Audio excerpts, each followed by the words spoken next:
Good timing, Commander. We got a transmission coming in from the Citadel. Top priority clearance. Is it the ambassador? It's not his signature. I think it's from the Council.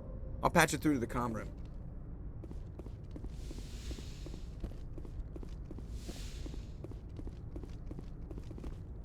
Commander Shepard, we've received information that may be critical to your mission against Saren. What kind of information? We've received an urgent message from one of our infiltration regiments in the Traverse. I'm listening. We currently have several infiltration units scattered throughout the border regions of Citadel space.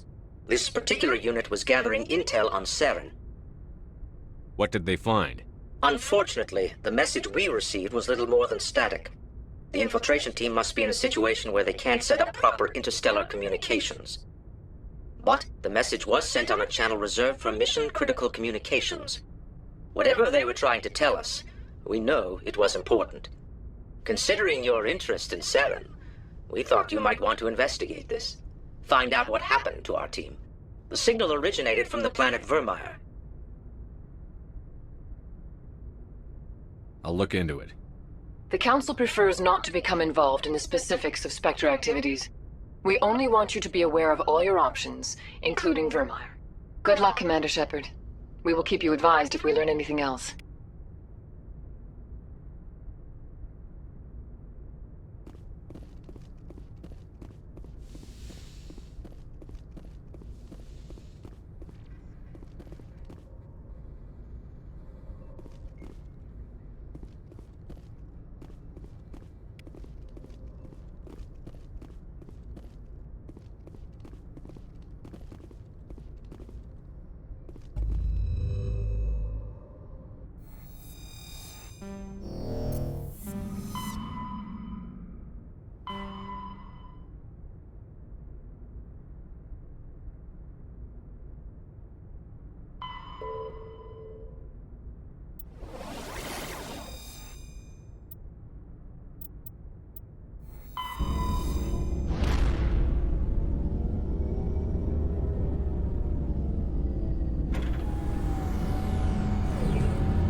Commander, urgent message from Alliance Command coming in. I'll patch it through. Shepard, this is Admiral Hackett from Alliance Command. We've got a situation here, and you're the only one that can handle it. What do you need, Admiral? There's an Alliance training ground where we test weapons and technology in live fire simulations. One of the VIs we use to simulate enemy tactics in the drills is no longer responding to our override commands. It's gone rogue. How many casualties so far? 17 Marines were killed in the simulation exercises before we realized what had happened. That's when we contacted you. VI support is critical to our military success. They process thousands of status reports and react in nanoseconds. No human can do that. But as advanced as this thing is at military strategy, it's still just a VI. It's not self-aware, and it's completely disengaged from any networks. That's where you come in. We need you to fight your way through the training ground of the VI core and manually disable it. Don't worry, Admiral. I'll take that thing out. I know Spectres answer the Council, but you're still human. You're still part of the Alliance military, and right now we need you. The VI controls all the facility's weapons, drones, and automated defenses. You're the only one that can pull this off, Shepard. Good luck.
equalizing interior pressure with exterior atmosphere.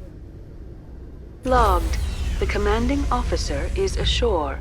Exo Presley has the deck.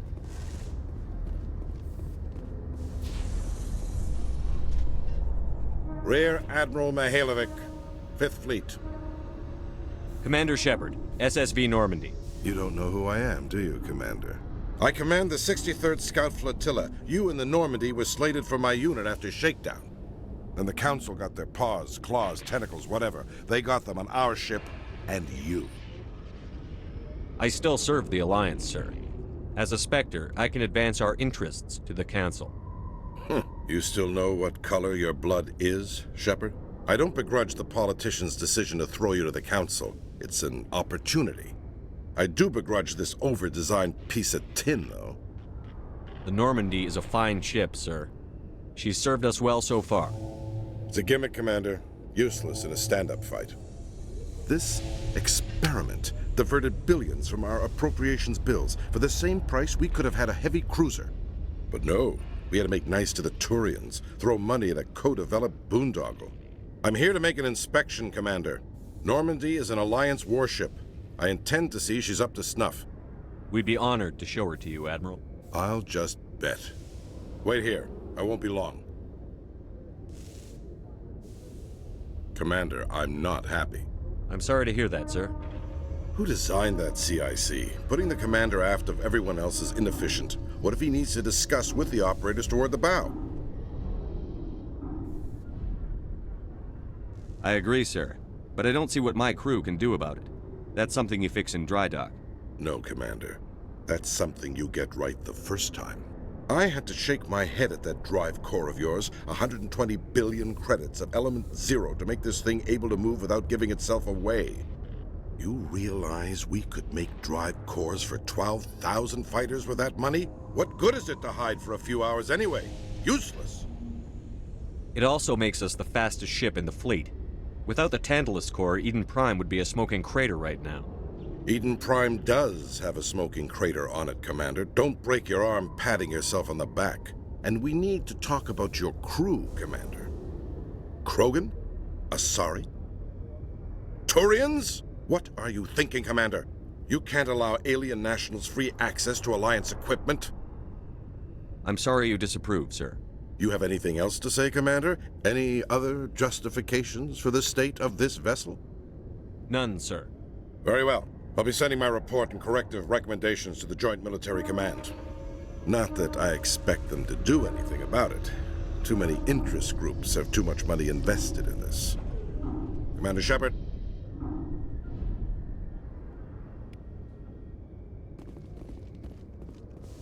In remembrance of Eden Prime, we present another Profile in Courage with serviceman Nirali Bhatia. A devoted wife and talented chef, serviceman Bhatia joined the Alliance military under the Deferred Education Plan. After finishing her service, Bhatia planned to open a restaurant. Instead, she gave her life protecting the colonists of Eden Prime. For more Profiles in Courage, or to explore opportunities in the military, please visit the Alliance Military on the extranet. Keyword, Courage.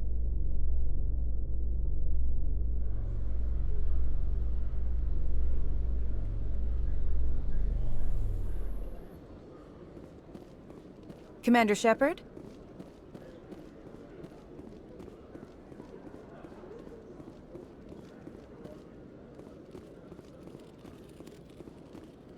Hello, Commander.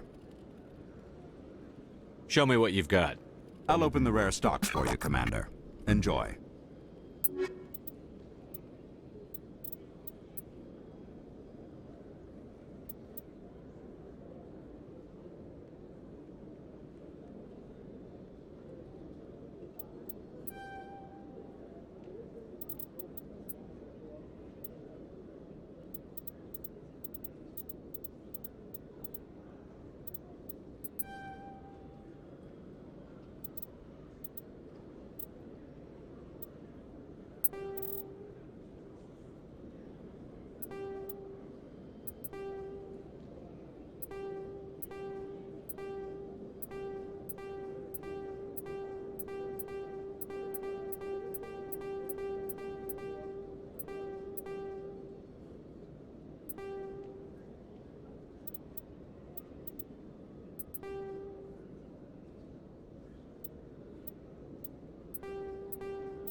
Police have been seen in Al-Jalani, Westerland News. Would you answer a few questions for our viewers? What do you want to know? You've been given a unique position to represent our race. People want to get a sense of how you'll do that.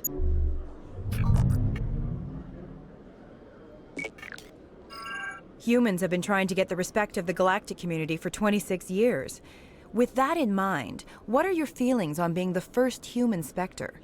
The Spectres represent the best of every species in the galaxy. To be asked to join them is an honor. Some have said your appointment is the Citadel throwing humans a bone. Have you encountered any situations where the Citadel asked you to place its needs before the needs of Earth? The Council is concerned with the needs of the whole galactic community. We're part of that community now. Our needs are on their agenda, but we're one of many. You really do believe that, don't you? You've been given command of an advanced human warship for your missions. Is there anything you'd like to say about it? Actually, the Normandy was co-developed by human and Turian engineers. Its design incorporates many innovations, all of which are classified, I'm afraid. So the Turians have knowledge of the Normandy that is being kept secret from the Alliance public? Do you think it was appropriate to hand Earth's most advanced warship over to the Citadel?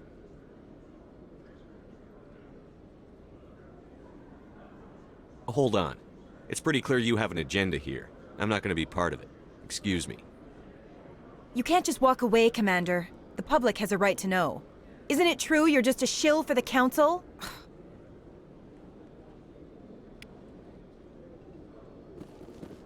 In entertainment news, Francis Kitt has announced plans to direct Hamlet with L-Corps cast members. The production will open dramatic theater to the L-Corps with a Hamlet who uses L-Corps body language and pheromones. Kitt claims that he's also excited by giving a human audience the chance to judge Hamlet by his deeds and not his emotions.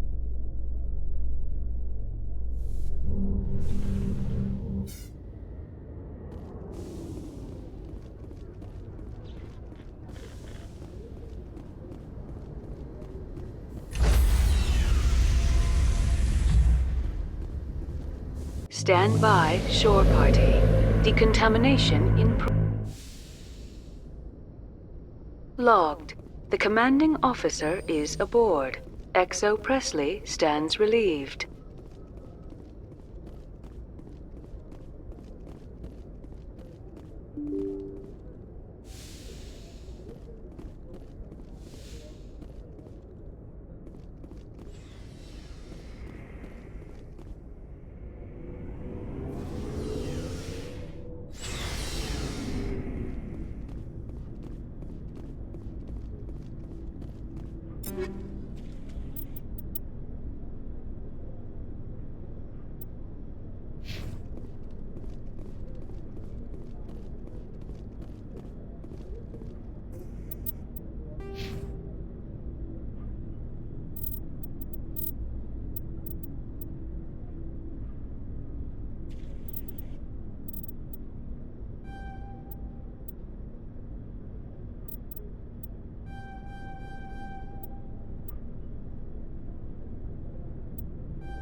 Message coming in. Patching it through. Commander, Miss Al-Jalani's story on you just aired. I don't blame you for walking out on her. Sir, she was going to make me look bad no matter what I said. You're probably right. I guess it could have gone a lot worse. Just wanted to let you know what the response was back home. I won't keep you any longer. Fifth Fleet out.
Sensors reveal 3 fusion torches propelling asteroid X-57. At its current rate of acceleration, the asteroid will collide with Terra Nova in approximately 4 hours. Analysis. Torches must be disabled to cease the acceleration. Hello. I heard your transmission. Can you hear me? They haven't found me yet, but I can't talk long. Shut down the fusion torches. I'm going to die. God, I hope you're hearing this.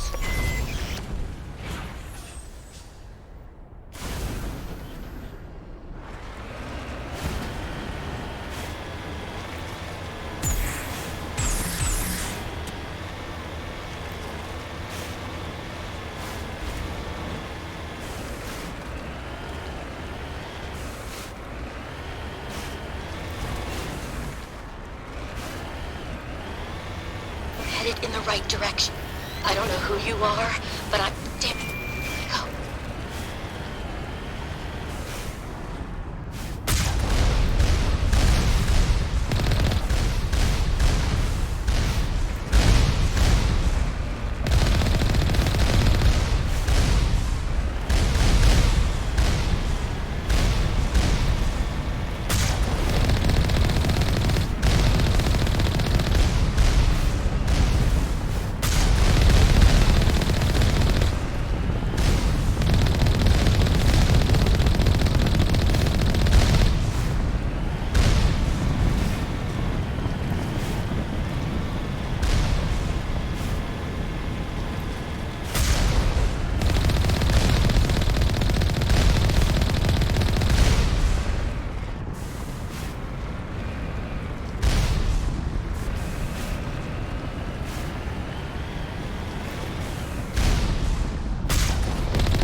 Batarians. Check! Check! Move!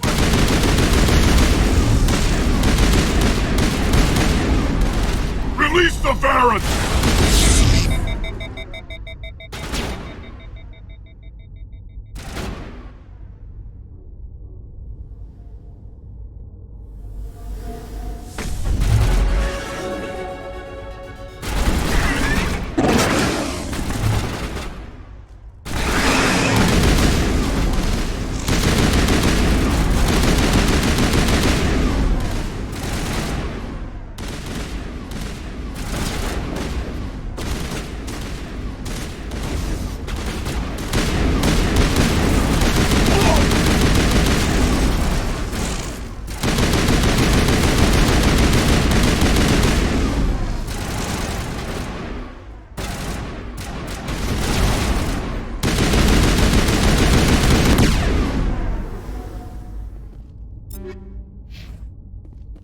I think we're done here.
I'm reading that the torch is offline.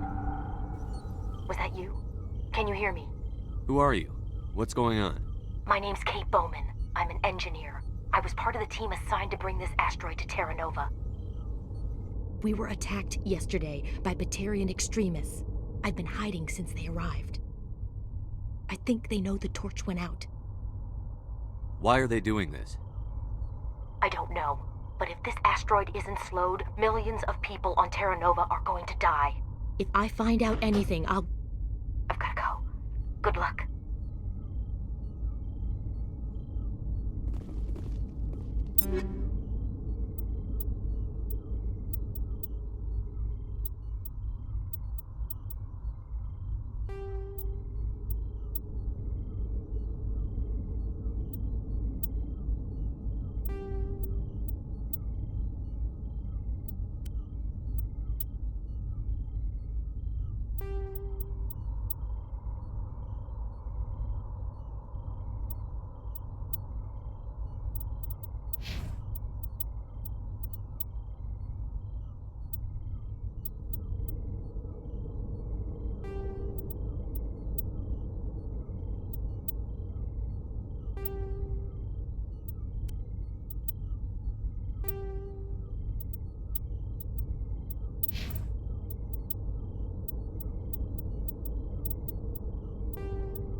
Hey. Oh God. I didn't mean to... Are you hurt? Takes more than that one shot to bring me down. Sorry. I didn't even realize you were human until... well... guess I'm not much of a soldier. I'm here to help. Commander Shepard of the Alliance frigate Normandy. Simon Atwell. I'm the chief engineer on this rock. Listen, we don't have much time. The Batarians fired up the fusion torches. You've got to shut them down before we hit Terra Nova. There are 4 million people down there, Shepard. My family. They live in Aronis. My kids and grandkids. Nice communities, good schools. I don't have time to do the math in my head. What happens if we don't stop this rock? X-57 is 22 kilometers long, twice the size of the asteroid that wiped out the Earth's dinosaurs. It would be like millions of fusion bombs striking at once. Millions. The heat of the blast. 1,000 kilometers away, clothes will ignite. There'll be global wildfires. Air shock will flatten everything for hundreds of kilometers. Terra Nova will die, Shepard. Not just our colony. The planet. There'll be a climate shift, mass extinctions. The ecosystem won't recover for thousands of years. Millions, maybe. Is there any chance it'll land in the oceans? That would be even worse. Tsunamis would sweep inland at hundreds of kilometers per hour. Millions of tons of water would be vaporized at the point of impact. Global cloud coverage. The plants could all die, and if they go, the whole ecosystem rolls over. I'd have to run the numbers, but take my word for it, it'd be bad. This doesn't make any sense. Batarians run criminal gangs. Unethical, but profitable. They don't destroy worlds. What does this gain them? I've heard all the stories. Slave rings ranching people like animals. Pirate bands burning colonies to the ground. But this is... The Citadel conventions forbid asteroid drops. I never thought the Batarians would go this far. Most Batarians aren't genocidal madmen, but these ones are terrorists. Yeah, I know. It's just... This isn't how I expected the world to be when I rolled out of bed this morning. Batarians everywhere, and I need to shut down all 3 torches. Anything else I should know? One of the torches is surrounded by live blasting caps. We were set up to excavate when we arrived at Terra Nova. I rigged them with proximity detectors. That tank of yours will set them off, so you'll have to go in on foot. Even then, they'll explode if you get too close. Just go slow and easy. You should be fine. Time's running short. One last thing. I had a crew working off-site when the attack hit. I'm worried about them. These Batarians are ruthless. I saw them smash the faceplates of guys working vacuum. And those Varen, I don't think they always wait for a corpse before feeding. I'll look for them, but the torches have to be my priority. Yeah, you're right. Saving Terra Nova is more important than my team. There were a bunch of engineers over at the main facility, but they're probably all dead. That or being held hostage by the Batarians.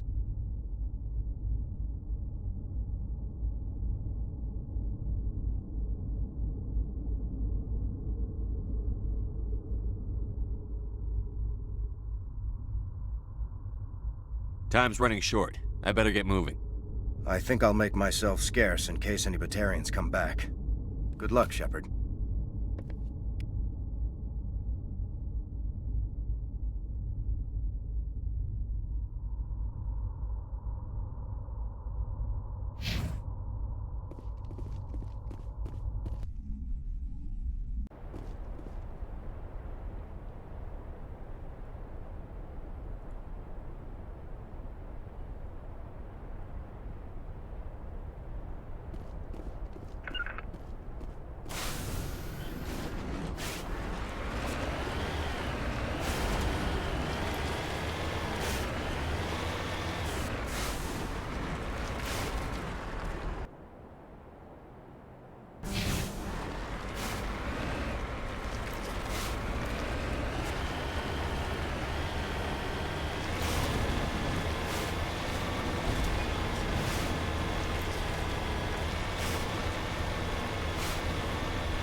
Hear me? Getting all kinds of interference. Damn. Sorry.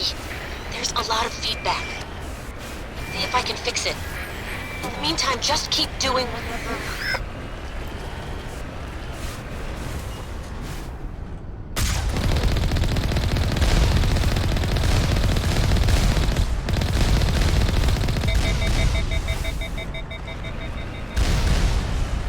Warning. Ground-penetrating radar detects anti-vehicle demolitions nearby. Proceed on foot.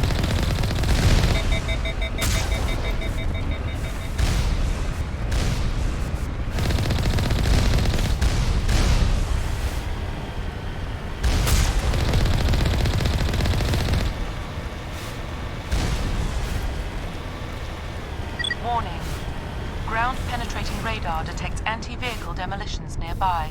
Proceed on foot.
Hear me? Getting all kinds of interference. Damn. Sorry. There's a lot of feedback. See if I can fix it. In the meantime, just keep doing...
Are you there? You've got to hurry. You've really pissed them off. Their leader's setting charges everywhere. I think he's going to blow this whole facility. Get away from there! Don't shoot, please! No!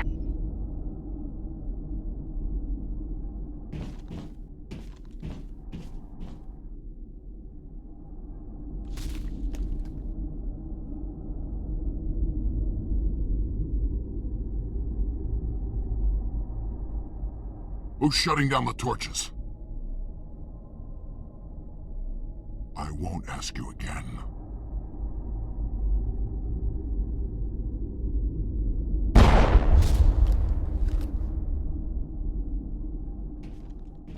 Find this problem and deal with it. Get her out of here!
All targets down.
Hold it right there. This doesn't have to end in bloodshed. Don't come any closer. We can do this the hard way, or we can end this peacefully. I didn't think you Batarians knew the meaning of the word. Look, I'm just doing my job here. Hijacking this rock wasn't my idea. I signed on to make a little profit. A quick slave grab, nothing more. This isn't just a slave grab anymore. Millions of people are gonna die. Don't you think I know that? I'm just following orders here. If it were up to me, we'd have already left. Well, it's not too late. You can still leave.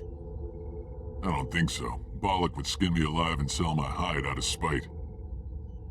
Crazy bastard. This whole mission's gone to hell and I'm gonna pay for it.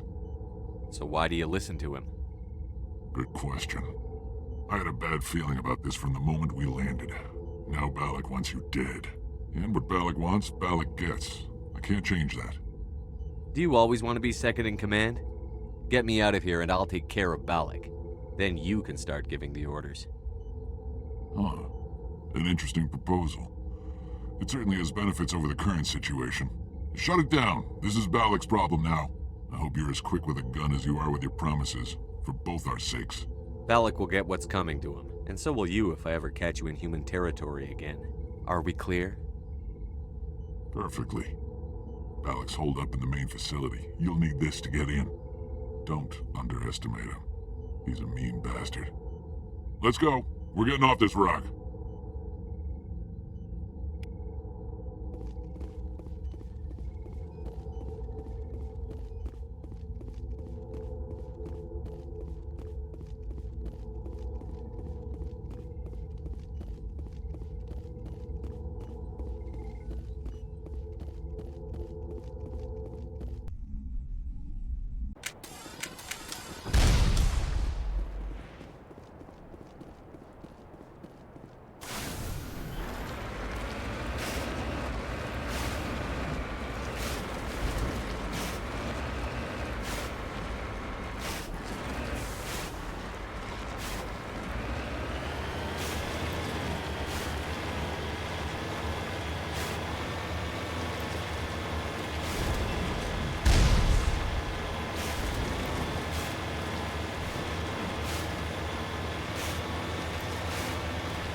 Cover me.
gun is new.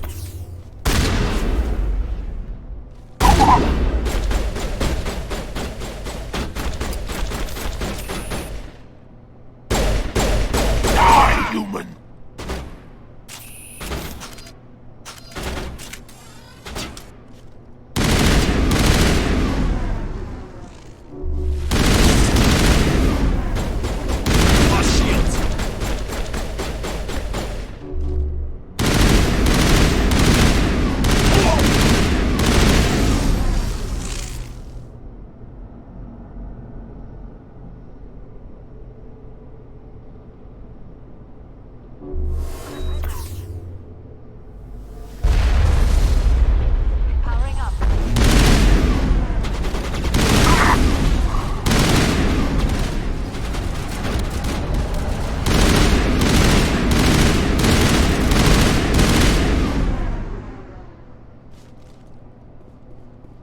I think we're done here.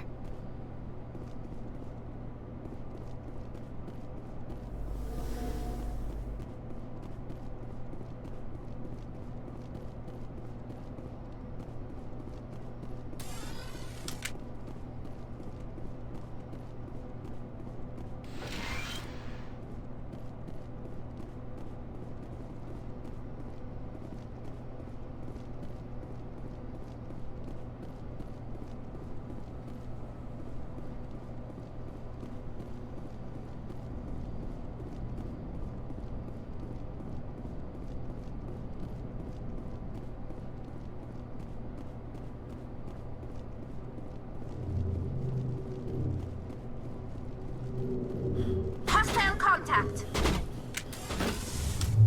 Now it gets fun.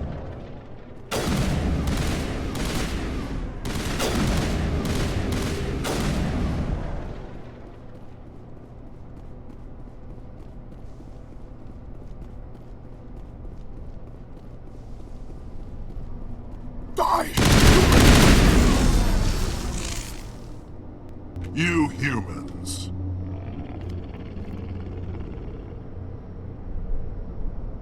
You're almost more trouble than you're worth. Let the hostages go, and maybe you'll live long enough to explain yourself to the Council. I don't answer to the Council. Or to you. I'm leaving this asteroid. If you try to stop me, I'll detonate these charges, and your helper and her friends are all going to die. I can't just let you go, Balak. Not after what happened here. This is nothing. You humans have done far worse to the Batarians. We've been forced into exile, forced to survive on what we can scrounge up. It's been like that for decades. Why take it out on these people? They didn't do anything to you or the Batarians. Didn't do anything. Aside from colonizing a world that could have been ours. Aside from using resources that should have been ours. We were left to defend ourselves. But the humans were stronger than us. We knew that. The Council knew that. But it didn't matter. It was you. You and your kind are the only reason we're in this position. How does killing innocent people make up for that? We had no other options. Sometimes you need to get someone's attention before they'll listen. That's why we attacked you at Elysium. That's why I'm doing this. You forced our hand. You attacked us first. When we retaliated, you ran off to the Council hoping for help. When you didn't get it, you hid. You've got no one to blame but yourselves. Enough! You couldn't possibly understand. Actually, you just don't want to understand, and I'm done wasting my breath. Now, if you want your friends to live, I suggest you step aside. You can go. But this isn't over. I'll find you eventually. Maybe. But I made sure you won't follow me today. Those charges are still on a timer. Better hurry if you want to save your friends.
secured.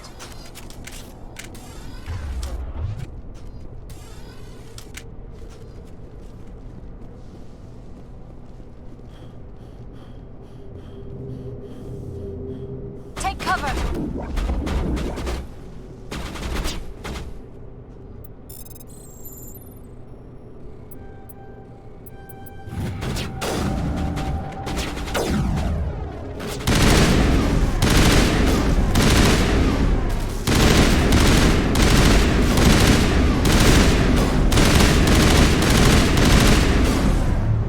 Now I'm ready.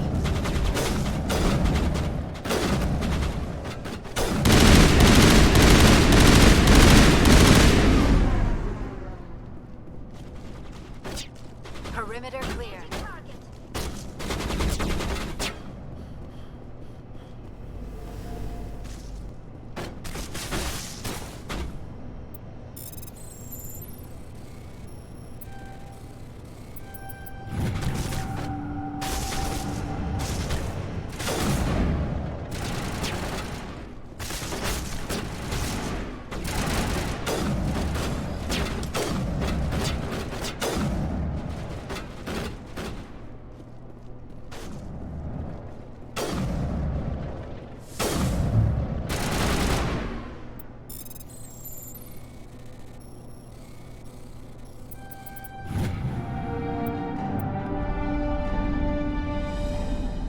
He left. Is that all right?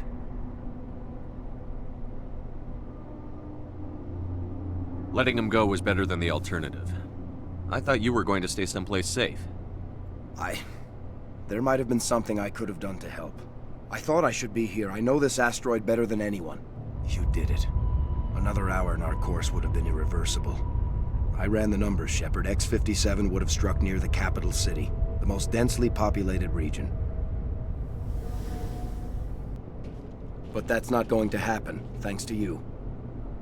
Is Katie in here? Is she all right? Is her team? I think so. There were hostages in one of the offices nearby. Balak said he'd blow them up if I didn't let him leave. You let him go to save them? Is that... Will you get in trouble for that? I mean, he could do the same thing somewhere else, couldn't he? Yeah, he could. Balak seemed like a practical man. Practical but callous. I'm sure if he'd been in my place, Ms. Bowman would be dead now, along with all the terrorists. But I'm not going to sacrifice people who happen to be between me and my target. So what happens now? The bad guys get away? Balak gets away today, but we'll still be after him tomorrow. And the day after that. Me, my crew, and every other crew in the Alliance. He'll run and he'll hide, but eventually he'll slip up and we'll get him. Bad guys never get away, Simon. Not unless the good guys give up. Well, I wouldn't want you after me. Shepard, thank you for my grandchildren's lives. I don't think I'll stick around, though. Not with the team gone. Too many ghosts. It's time for me to get back and spend some time with my family. Before I go, I'd like to offer you something.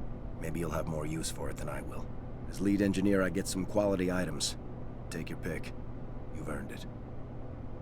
I know it's a lot to ask, but that Omni tool of yours? I could really use something like that. Shepard, I think I mentioned that you saved my kids and grandkids. What's an Omni tool compared to that? You take it, with my blessing. I hope you get good use out of it. Take care of yourself. Be well, Shepard. We owe you.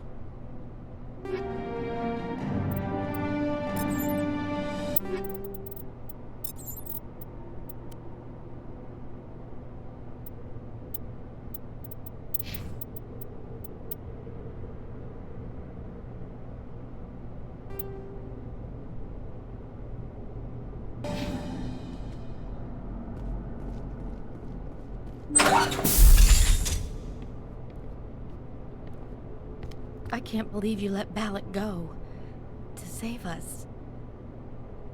I half expected you to just let us die. Sacrifice the few for the many. Then I'd be no better than the Batarians. Besides, Balak won't get away with this. I know who he is now. He can't run forever. You sound like my brother. He was always so stubborn, but always willing to do the right thing, no matter what. Your brother was the one Balak killed? Yes. Aaron. He was the one who convinced me to join the team here. Said it would be an adventure.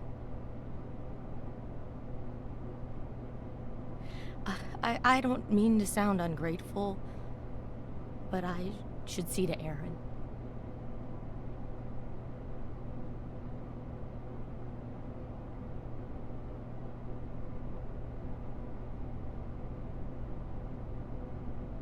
I understand. You've been through enough today. I'll get out of your way. Thank you. Ugh, I don't even know your name.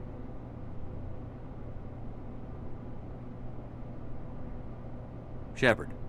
Commander Shepard. Thank you, Commander Shepard.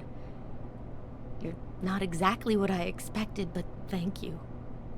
What can you tell me about the Batarians? What were they hoping to achieve with all this? I don't even think they knew.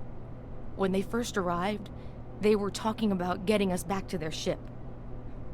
They wanted to sell us as slaves. When Balak showed up, everything changed. It was his idea to redirect the asteroid. Said it was the will of the Batarian Rebellion, whatever that is. They followed him quickly enough, but I don't know. I don't think they're all as fanatical as he was.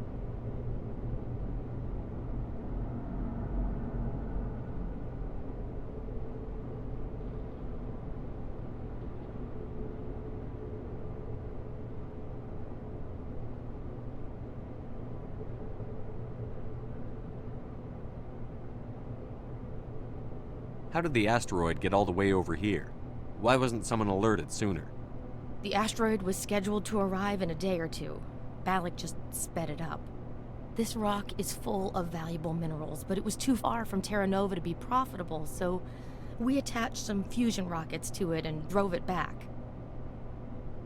It was all going smoothly until... We'll get everything back to normal soon enough. Almost everything. That was a brave thing you did, Kate.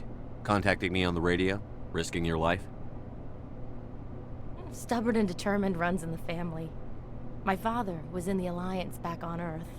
I think he was disappointed none of us kids signed up, but he'd be proud of Aaron. Sorry. I just...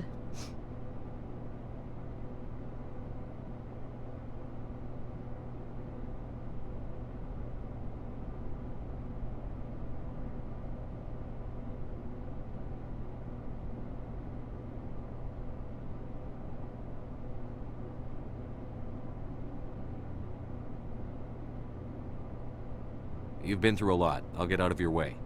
So long, Kate. I appreciate that, Commander. Goodbye.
Anything you need, Commander?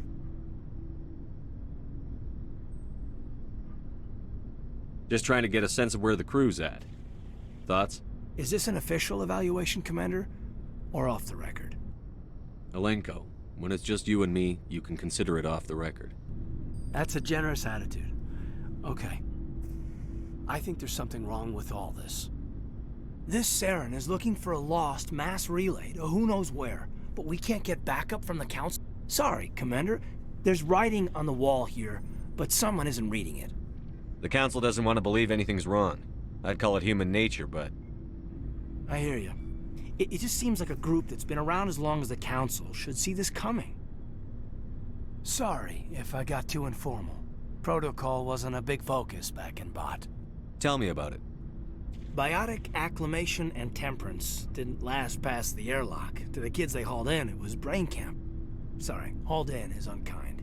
We were encouraged to commit to an evaluation of our abilities so an understanding of biotics could be compiled.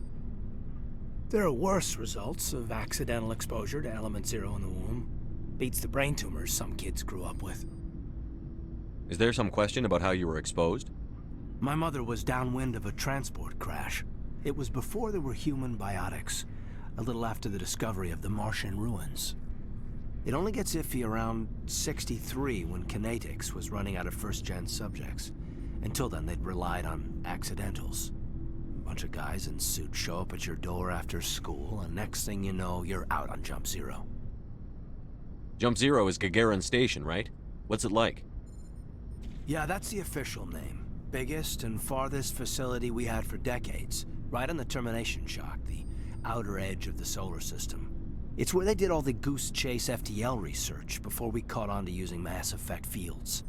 It was a sterile research platform when I was there. There were other kids in the same boat, right? At least you weren't alone out there. That's true. We did have a little circle that'd get together every night before lights out. We didn't have much to do, though. It was a research platform then, and Kinetics kept Jump Zero off the extranet to prevent leaks.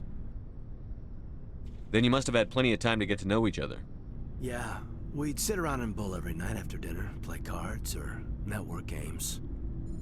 There was this girl named Rana, who had a little circle grow up around her.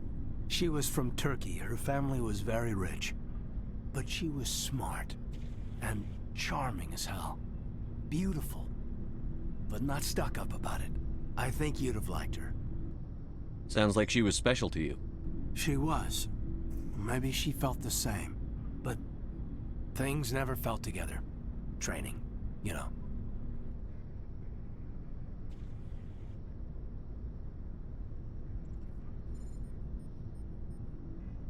You know of any intentional exposures for certain? No one knows. Doesn't mean they didn't happen. As big as the exposures were, it was hard to track down accidentals.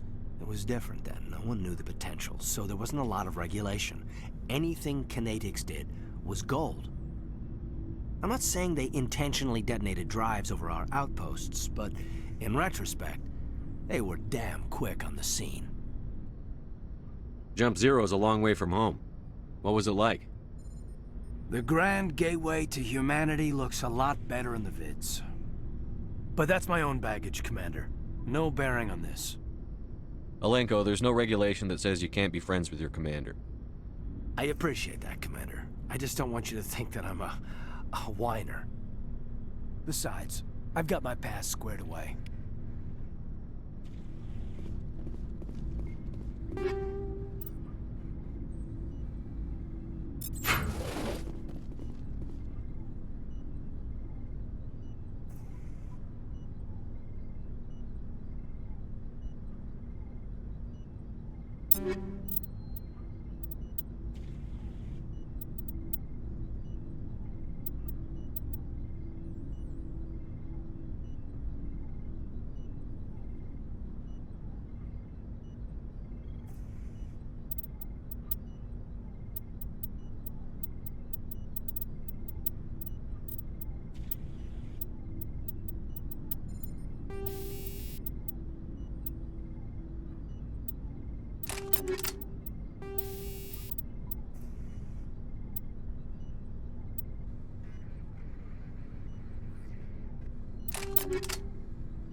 Yes, Commander?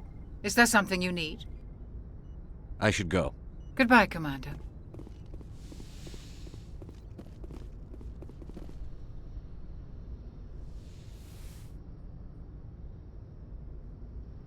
If you are here to talk about Benezia's death, you need not bother. She brought it upon herself.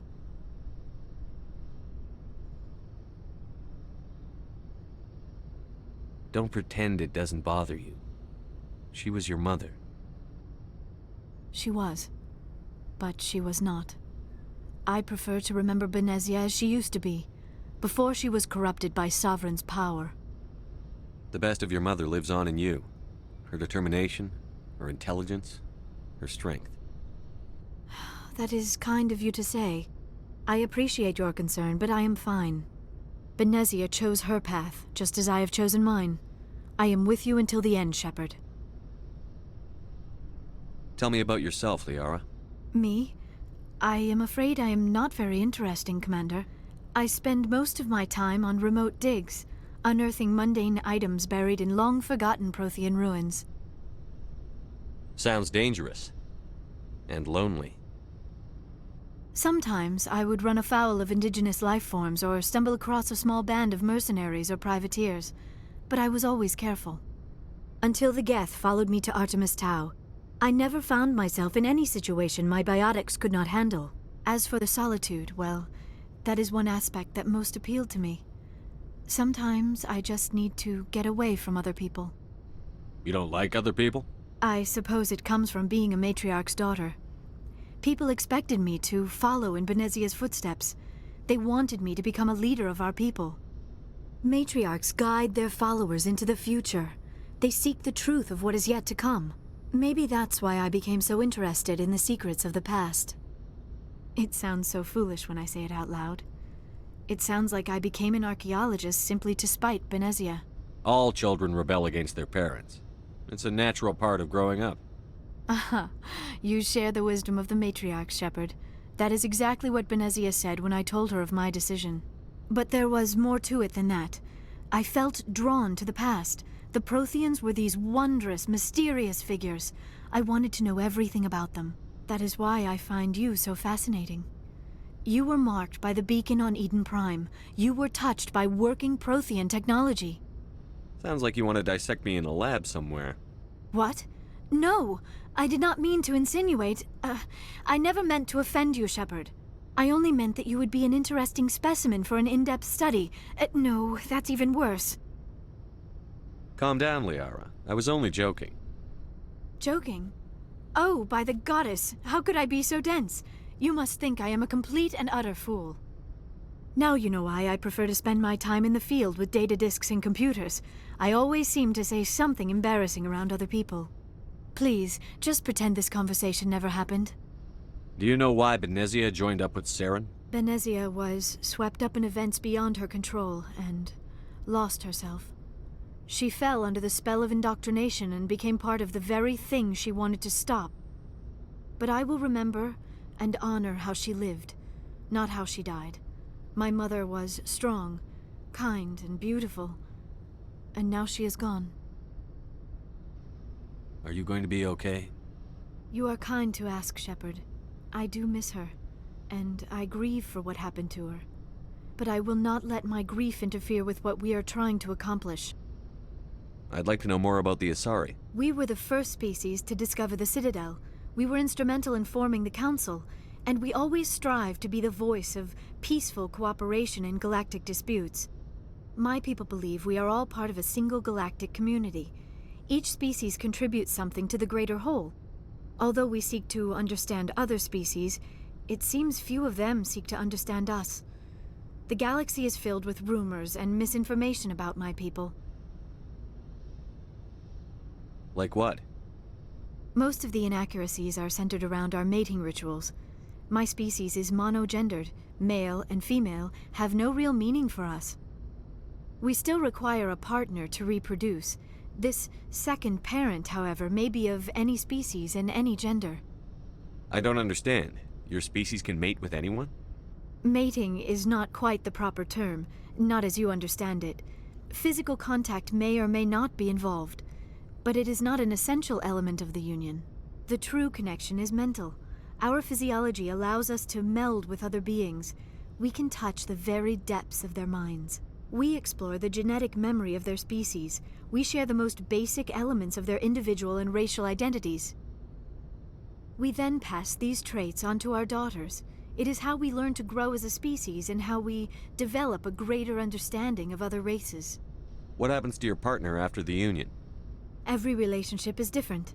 Some unions are a single encounter with both parents parting ways afterwards. Others can be more long-term. Sometimes an Asari and her partner will stay together for many decades. Do you know who Matriarch Benezia chose as her partner? She rarely spoke of her partner. Though I know my father, if you want to use that term, was another Asari. I thought you always needed another species to serve as one of the parents. Think about it, Shepard. If we were not able to mate with our own species, we would have died out long before we ever mastered spaceflight and left our homeworld. Union with our own kind is no longer common, not for the purposes of reproduction. Most Asari believe it weakens our species. Asari daughters inherit racial traits from the father species. If both parents are Asari, then nothing has been gained, or so conventional wisdom would hold. I am what is sometimes called a pureblood, though no Asari would ever be cruel enough to say the word to my face. It is a great insult among my people. It is possible Benezia's partner was embarrassed by their union. She may have been too ashamed to publicly acknowledge me as her offspring. Maybe she wanted to meet you but couldn't. Something could have happened to her.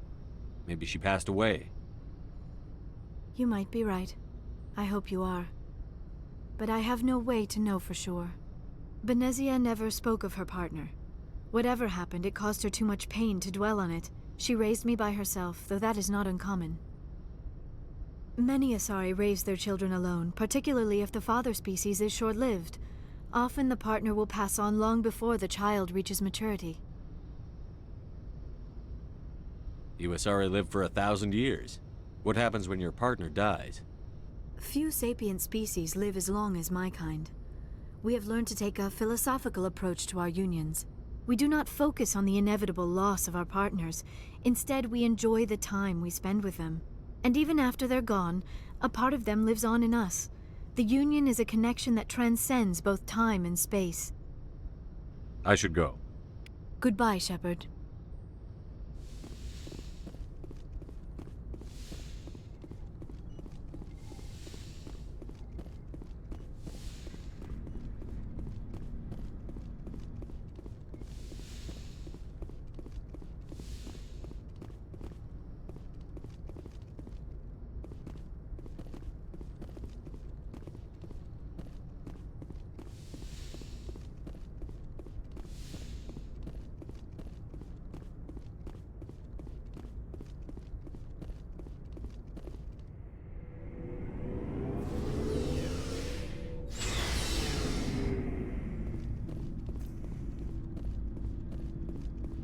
Commander, how are you? Why did you want to be a CSEC officer in the first place? That's a good question. There were several reasons, I guess. Like what? Probably the same as most officers. I wanted to fight injustice, wanted to help people. I guess my father had something to do with it too. He was CSEC, one of the best. I grew up hearing about his accomplishments or seeing his picture on the vids after a big arrest. He's taking my resignation pretty hard. That's tough, but you'd think he'd be impressed you're going after Saren. My father's a C-Sec man to the bone. Do things right or don't do them at all, he says. He thinks I'm being too rash, too impatient. He's worried I'll become just like Saren. He actually talked me out of becoming a Spectre when I was younger, for the same reasons. You were asked to be a Spectre? Well, I was targeted as a possible Spectre candidate. Me and about 1,000 other Turian military recruits. I could have received special training, but my father didn't like it. He despises the Spectres. He hates the idea of someone having unlimited power with no accountability. He wouldn't like you, Commander. No offense. I suppose I can understand his concern. You can. But Saren's not going to play by our rules, C-Sec's rules. If you want to nail Saren, you need to send someone who isn't restricted by policies and procedures. Just because you can break the rules doesn't mean you should. I don't need to stoop to Saren's level to stop him. And neither do you, Garrus. I see what you mean, but I'll think about it. Thanks, Commander.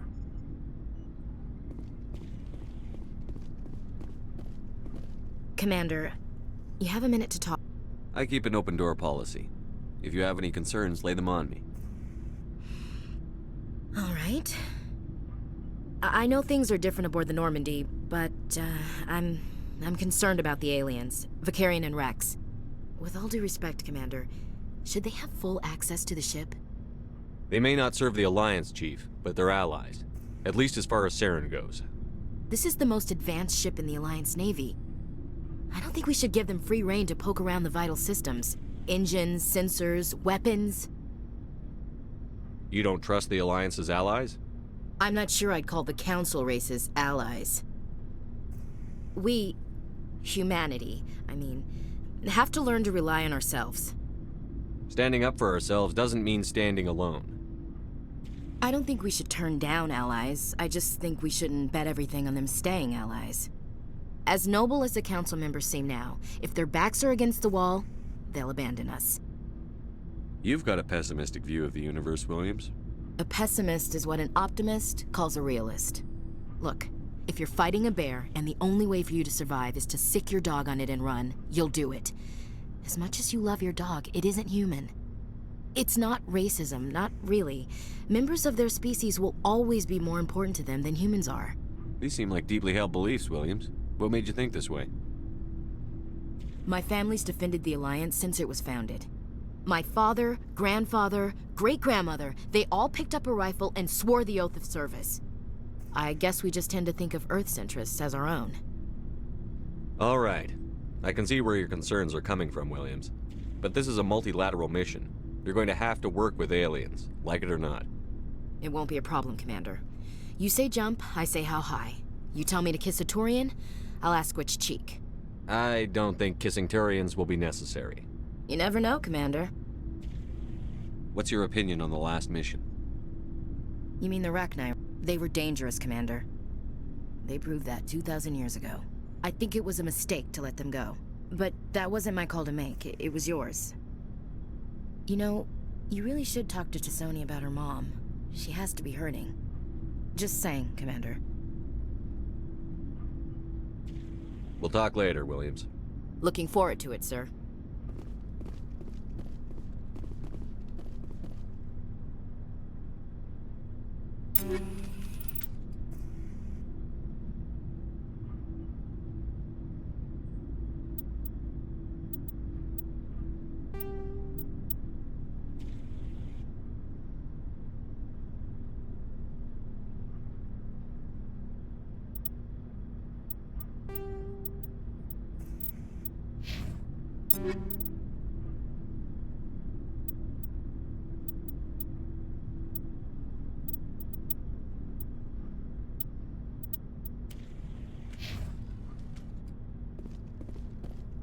So, we've got Saren on the run. It won't be long now. Saren's good, but I'm better. Good? He's rotten. To the core. I could tell as soon as I met him. Why didn't you tell me this sooner? I would've if I thought it was important. I think I'd like to hear about it just the same. This was a while ago. A bunch of mercs were bragging about a job out near the edges of the Terminus systems.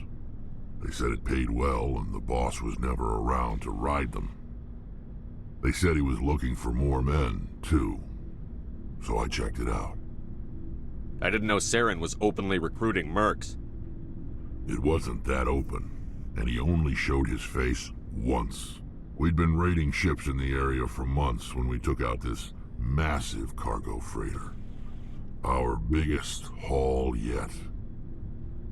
I was on board checking bodies for valuables, looking for some extra credits. That's when I saw him. What did Saren want with the ship? I don't know what he wanted. He was just moving through the ship, watching. Couple of the mercs called him by name, but he never spoke to them. Never spoke to anyone.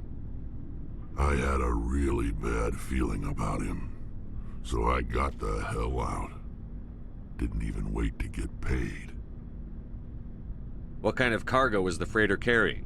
What was Saren after? I don't know. All I saw on that ship was food and medical supplies. There were some basic weapons, but nothing big. If there was anything of value on that ship, I didn't see it. That's why I didn't mention it sooner. Whose ship was it? It was a Volus trading vessel. Big one. Lots of guards. But they were no match for us.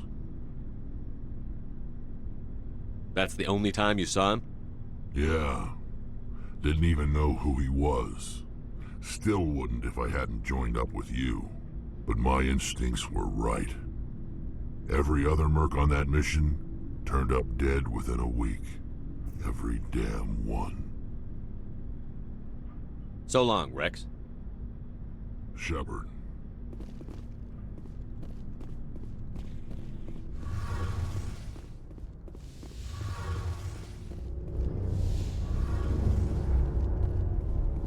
Hey, Shepard. You need something? Tell me about your people. Our lives aren't easy.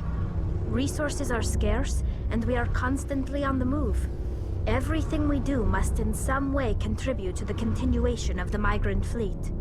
There are 17 million Quarians in the flotilla, and each of us relies on the others for survival. The bonds among my people are strong. Unfortunately, we have had to surrender many of the freedoms and civil liberties other species take for granted. What kind of freedoms? Well, it's illegal for parents to have more than one child. If our population grows too much, it would strain our resources to their breaking point. Of course, we also can't allow our numbers to become too few. If our population is in decline, the rule against single births is temporarily repealed. In extreme cases of population decline, incentives are even offered to encourage multiple births, though the Conclave hasn't had to take such measures in nearly a century. That's your government. The Conclave is our civilian branch of government. Each ship can elect a representative to serve on the Conclave and make decisions that affect the fleet as a whole. On matters that affect an individual ship, however, the captain has the final say. It's a tradition that dates back to the early days, when the fleet was governed by martial law.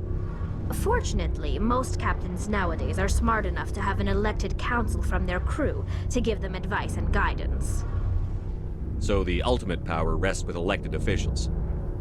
In practice, the Conclave and the respective council for each ship tend to set the rules that govern our daily lives. But in theory, we are still under military jurisdiction. The 5 top-ranking military officials in the fleet serve on the Admiralty Board. These 5 have the power to overrule any decision by the Conclave in case of emergency. To do so requires unanimous agreement among the Admiralty, and they can only do this once. After that, the entire board must resign their posts. It's a safeguard that served us well. In nearly 3 centuries, the Admiralty Board has only overruled the Conclave 4 times. I should go. See you later.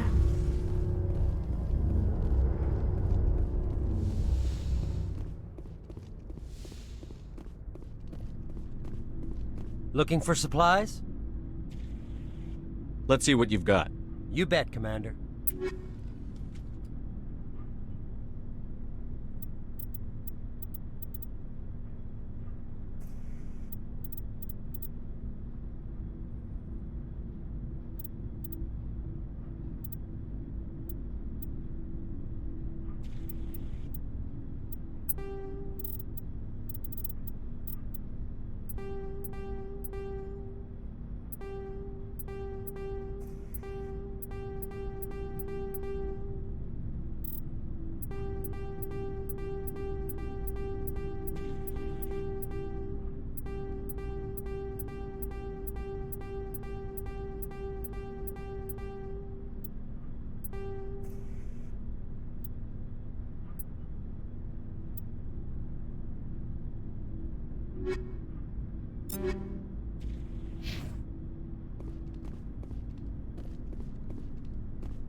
Looking for supplies? Let's see what you've got. You bet, Commander.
Commander, I'm reading a signal. Must be our Solarian infiltration team.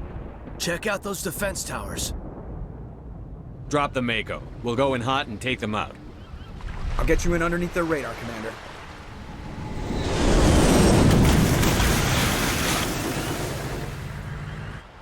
You've got a clean drop, Commander. Stay out of range and continue evasive maneuvers until I bring those AA towers down. I know the drill. Meet you at the camp once those towers are offline. Joker out.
We must find a way to disable their artillery.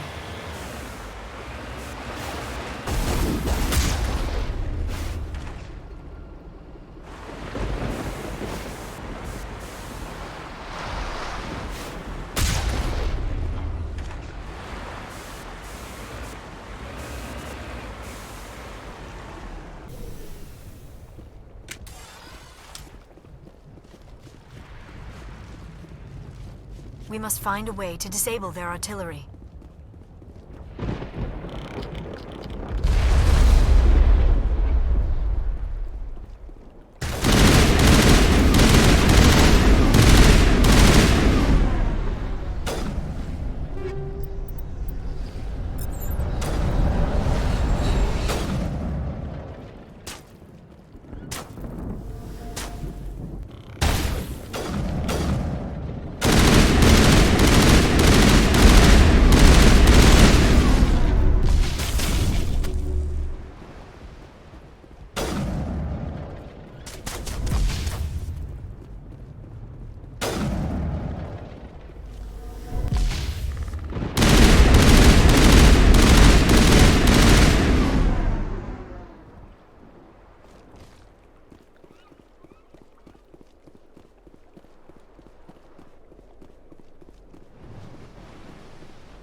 I'm reading that the grid is down, Commander.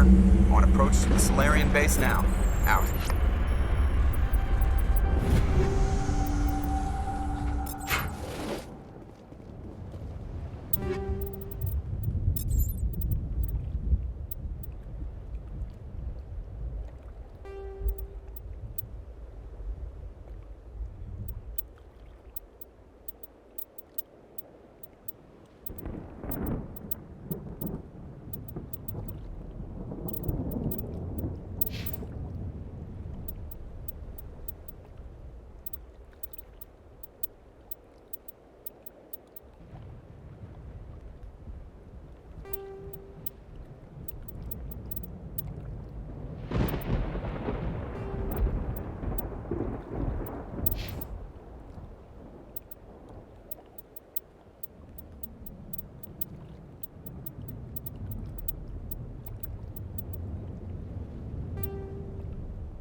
is the final gate.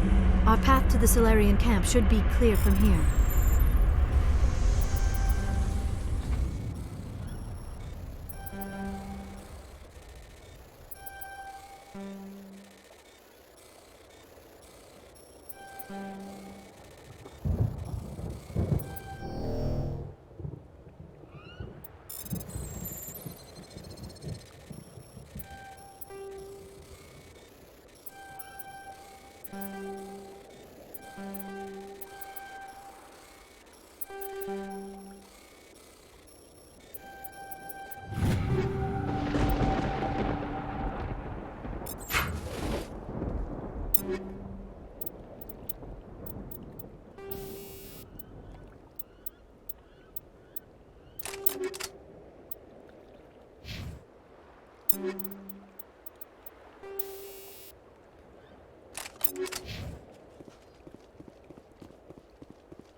You lead, I'll follow.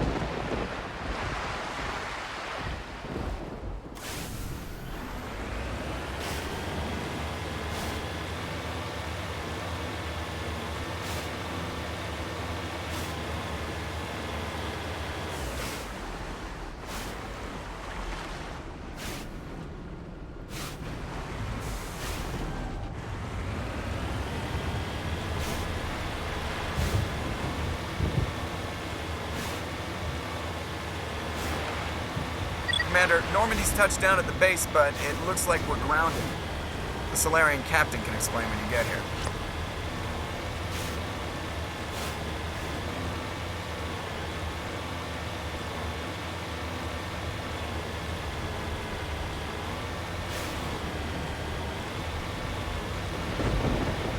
There is the Solarian camp.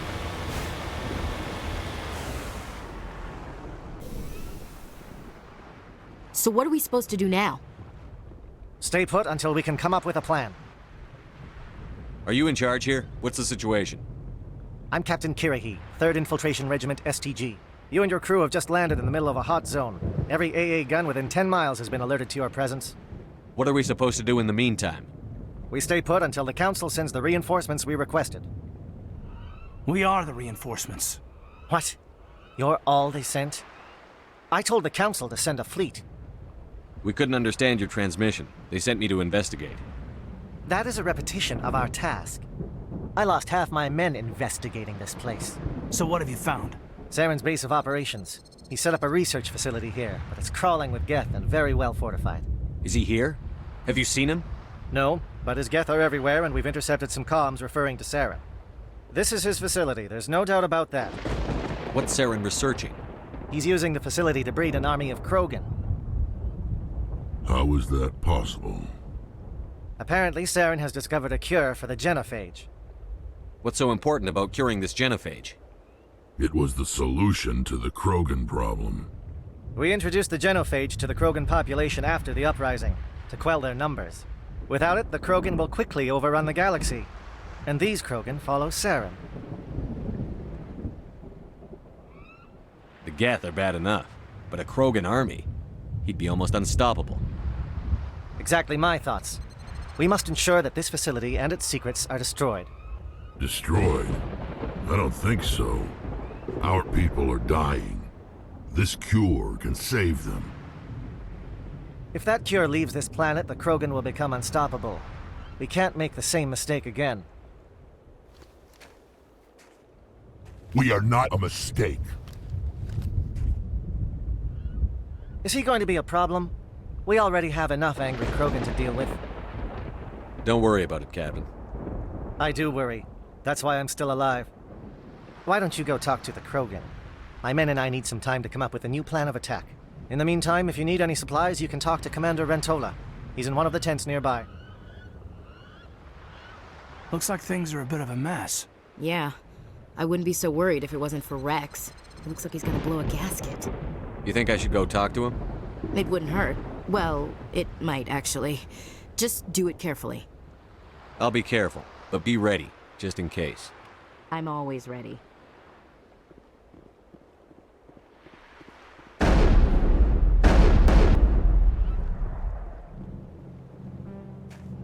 This isn't right, Shepard. If there's a cure for the genophage, we can't destroy it. Calm down, Rex. I'm not the enemy here. Saren's the one you should be mad at. Really? Saren created a cure for my people. You want to destroy it. Help me out here, Shepard. The lines between friend and foe are getting a little blurry from where I stand. This isn't a cure, it's a weapon! And if Saren is allowed to use it, you won't be around to reap the benefits. None of us will. That's a chance we should be willing to take. This is the fate of my entire people we're talking about. If you can't give me a better reason than this to destroy the hopes of my people, then I'm done with you. I can't let you jeopardize the mission. So that's it. All this time, and that's all I get from you. How can you not see what this means to the Krogan? This base can't be destroyed. I won't allow it. These Krogan are slaves of Saren. Puppets. Tools to be used and discarded. Is that what you want for your people? No, we were tools for the Council once. To thank us for wiping out the Rachni, they neutered us all.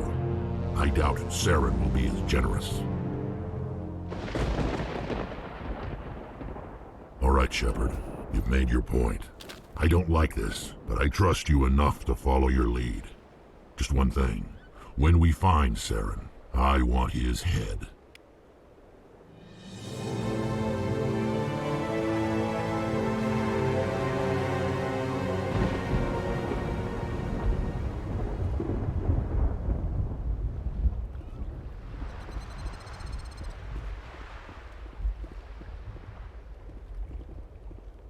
Greetings, human. I am Commander Rentola. I can provide you with supplies for the upcoming mission. For anything else, I suggest you speak with Captain Kirihi. Let me see what you have. What little there is.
The upcoming battle frightens me, but I know Saren must be stopped.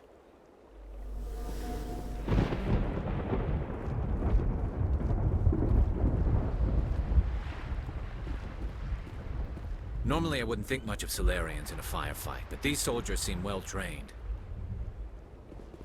It won't be an easy fight, but we're ready when you are. Nice work with Rex. I didn't think anything would calm him down. Thank you for speaking with the Krogan. The assault on Saren's base will be difficult enough as it is. I assume that means you've come up with a plan. Of sorts. We can convert our ship's drive system into a 20-kiloton ordnance. Crude, but effective. Nice.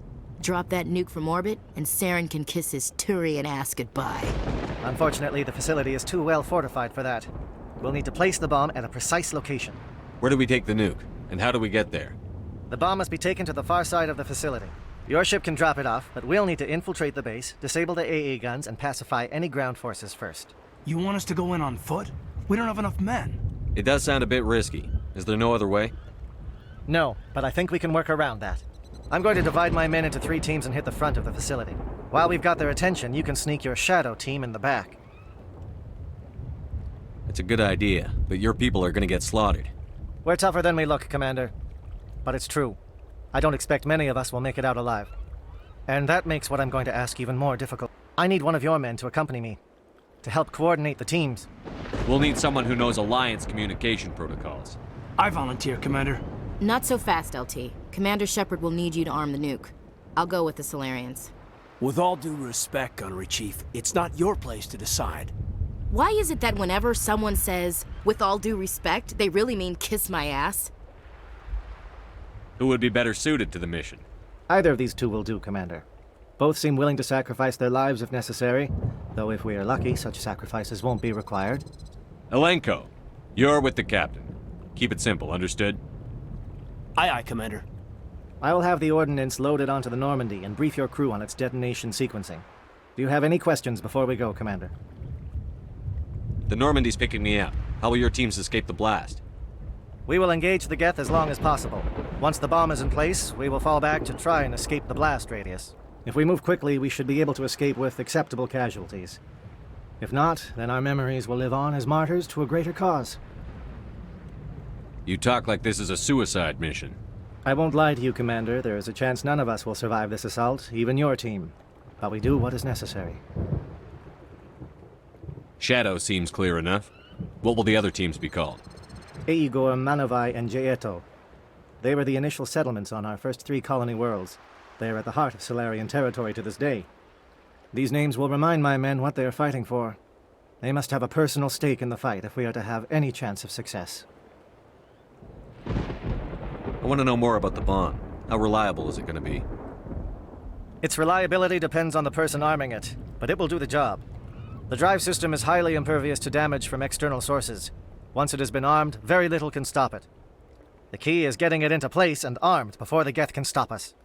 I'm ready when you are, Captain. Excellent. Then if you'll excuse me, I need to prepare my men. Well, this is it. Don't do anything foolish while I'm gone, Ash. And that goes for you too, Commander. We'll be fine, LT. Yeah, good luck. Is there something you wanted to say, Caden? It's just weird going under someone else's command. I've got so used to working with you. All of you. Don't worry so much. We'll see you on the other side. I know, I just wanted to say that it's been an honor serving with you, Commander. It doesn't matter if we're not in the same unit. We're still a team. Watch each other's backs, keep your eyes open, and fight like I know you can. We'll all come out of this in one piece. You bet, Commander. You all know the mission and what is at stake. I have come to trust each of you with my life, but I have also heard murmurs of discontent. I share your concerns. We are trained for espionage. We would be legends, but the records are sealed. Glorying in battle is not our way. Think of our heroes. The silent step who defeated a nation with a single shot. Or the ever-alert who kept armies at bay with hidden facts. These giants do not seem to give us solace here, but they are not all that we are. Before the network, there was the fleet. Before diplomacy, there were soldiers. Our influence stopped the Rachni, but before that, we held the line. Our influence stopped the Krogan, but before that, we held the line. Our influence will stop Saren. In the battle today, we will hold the line. Good luck, Commander. I hope we will meet again.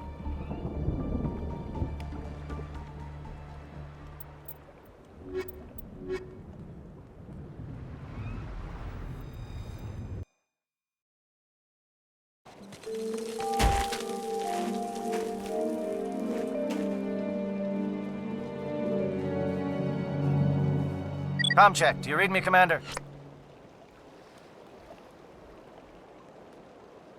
It's fine. Let's move. Good. We'll start our push. We'll try to make it to the AA guns, but it might be up to you to finish the job. And Commander, if you see any way to undermine their defenses, we could definitely use the help. Shadow is on the ground. Repeat, Shadow is on the ground. Lieutenant Malenko with the Igor team.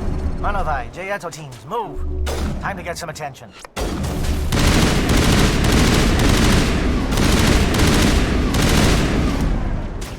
Firing coordinated on Monovai team. We can't reach the Geth turrets. They're out of range.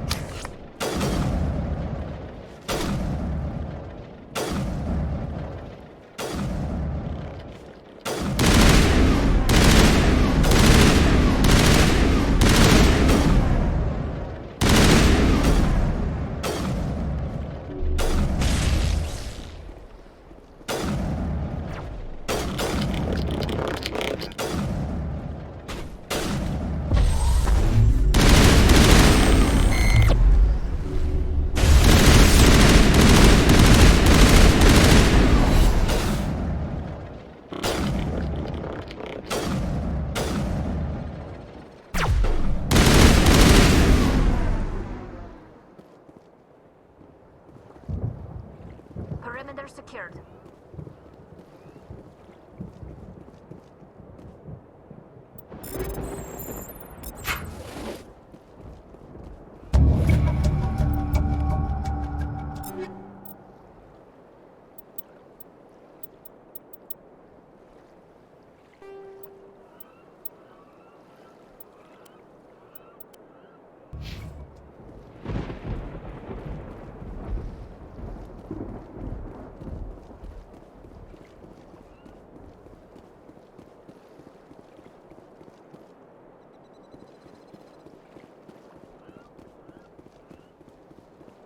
Something scrambled. They're targeting. We've got a shot. Lieutenant Alenko, take the heat off Manovai.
All targets down.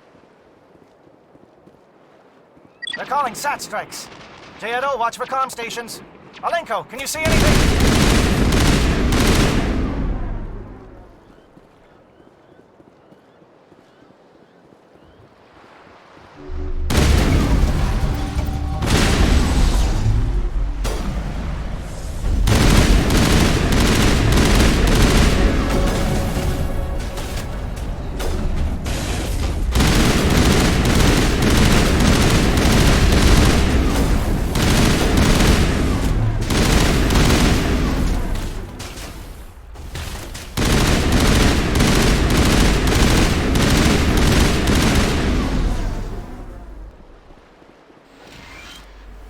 Perimeter secured.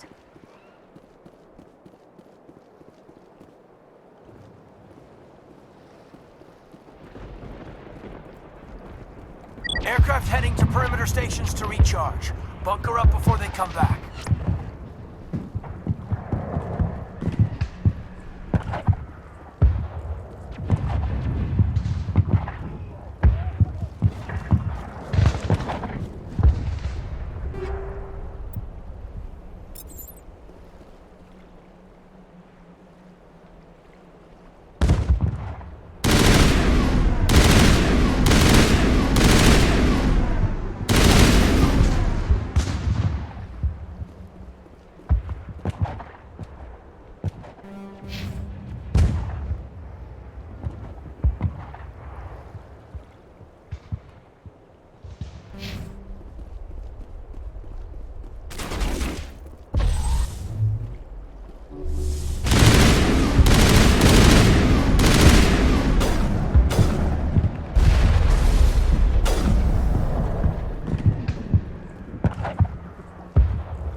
Aircraft heading to perimeter stations to recharge. Bunker up before they come back.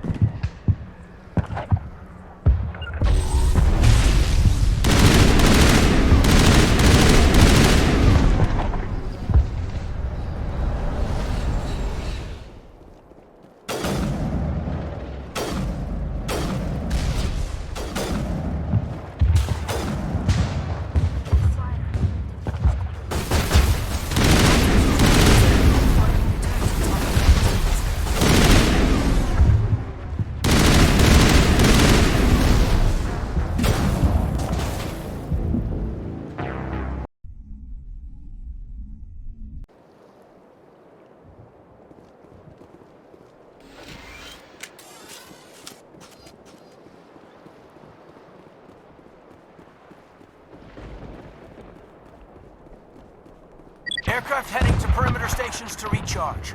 Bunker up before they come back.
that line.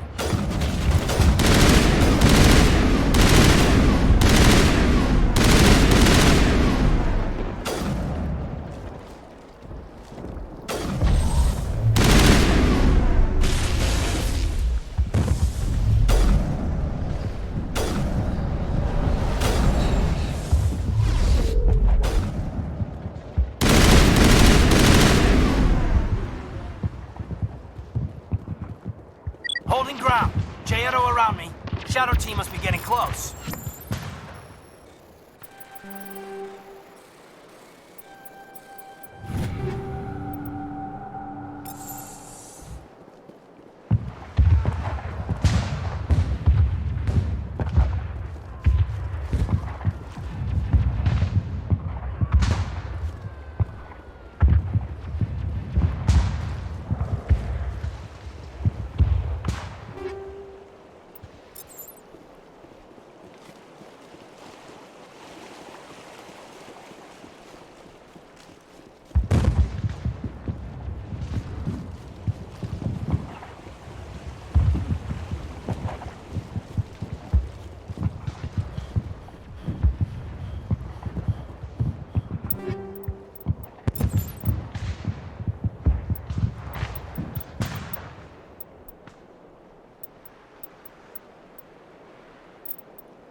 We've got access to base security.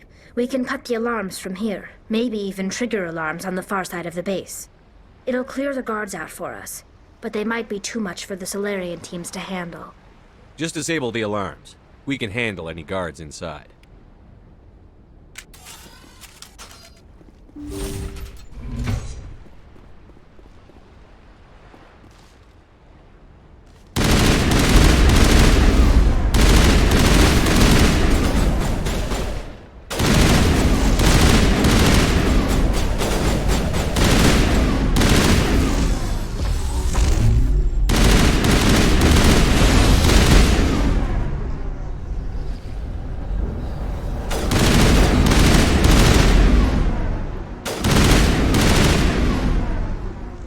Solarians?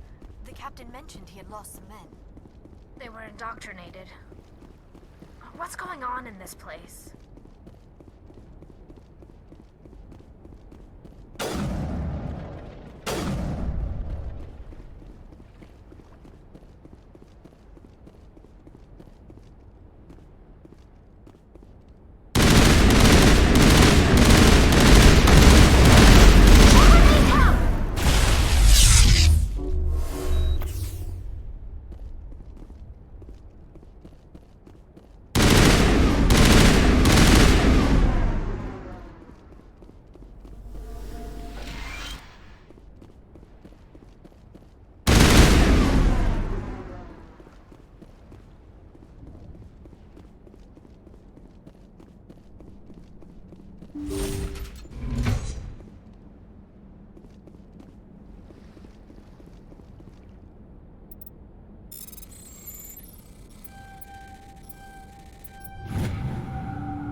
Hello? Is someone out there?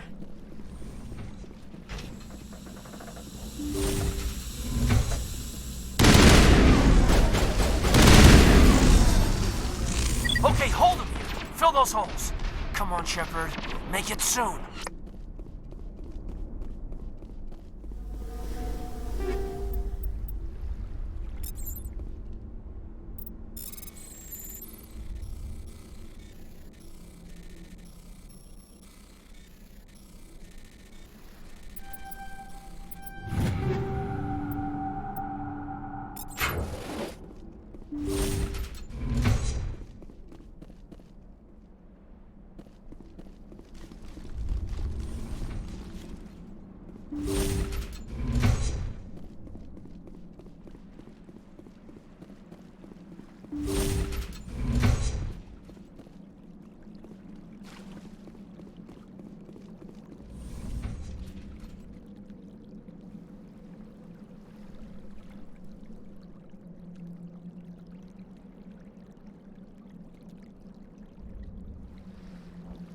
Well, you're not a Geth, and you're not wearing a lab coat.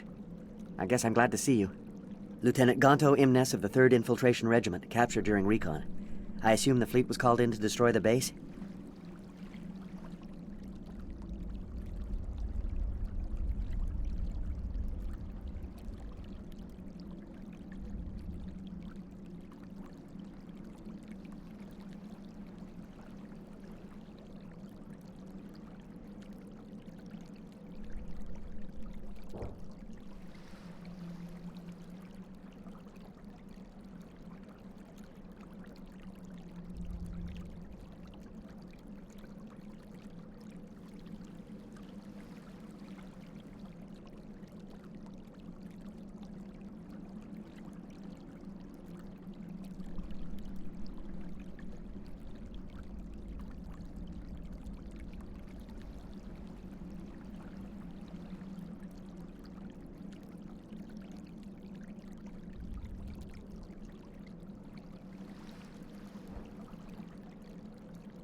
The transmission wasn't clear. The fleet's not coming.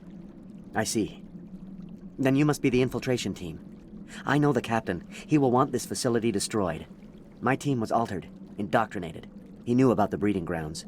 But the indoctrination is a greater threat, and far more horrifying. I watched good people reduced to mindless husks. There wasn't anything left. Others died during the experiments. I envy them. Do you know anything about the experiments they were conducting? They were studying indoctrination. Symptoms, progress. Saren uses it to control his people, but I don't think he fully understands it. I don't know much else. I just saw what it did to the others. Turned them into empty husks. I can't end up like that, please. Let me out. I'm opening your cell, but then you're on your own. Don't look back and hope to outrun the blast, A better chance than I had before you showed up. Thank you, human. And good luck. You'll need it.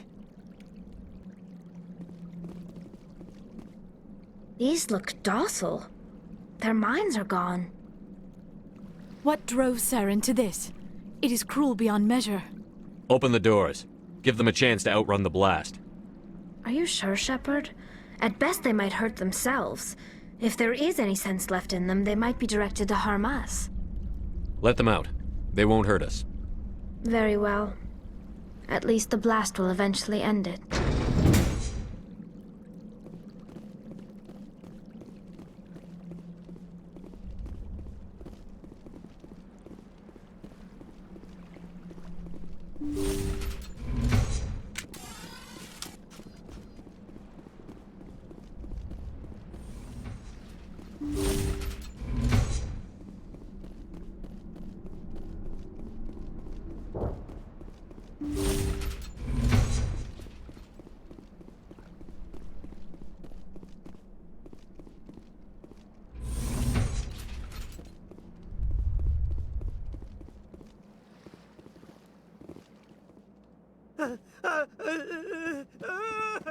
What do you want?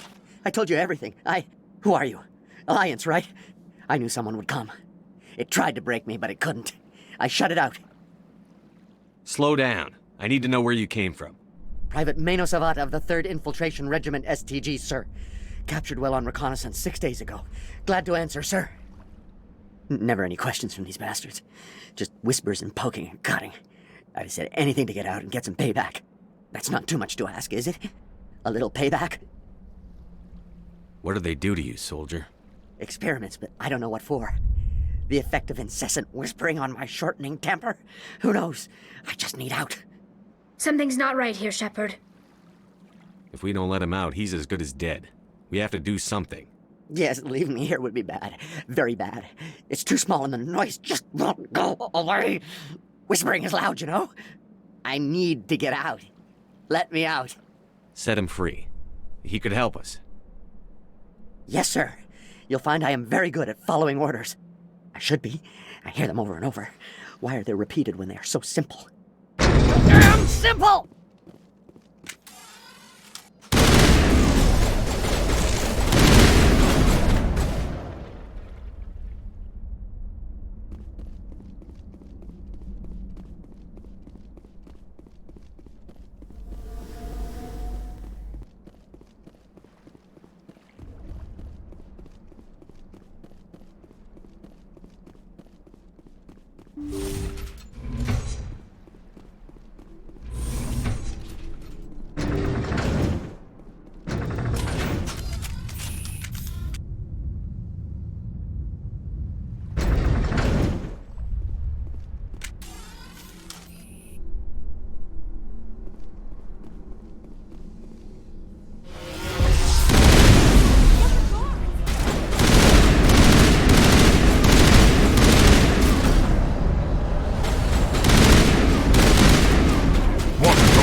Stay back. This is important work. This is the glorious salvation of my species.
Don't shoot!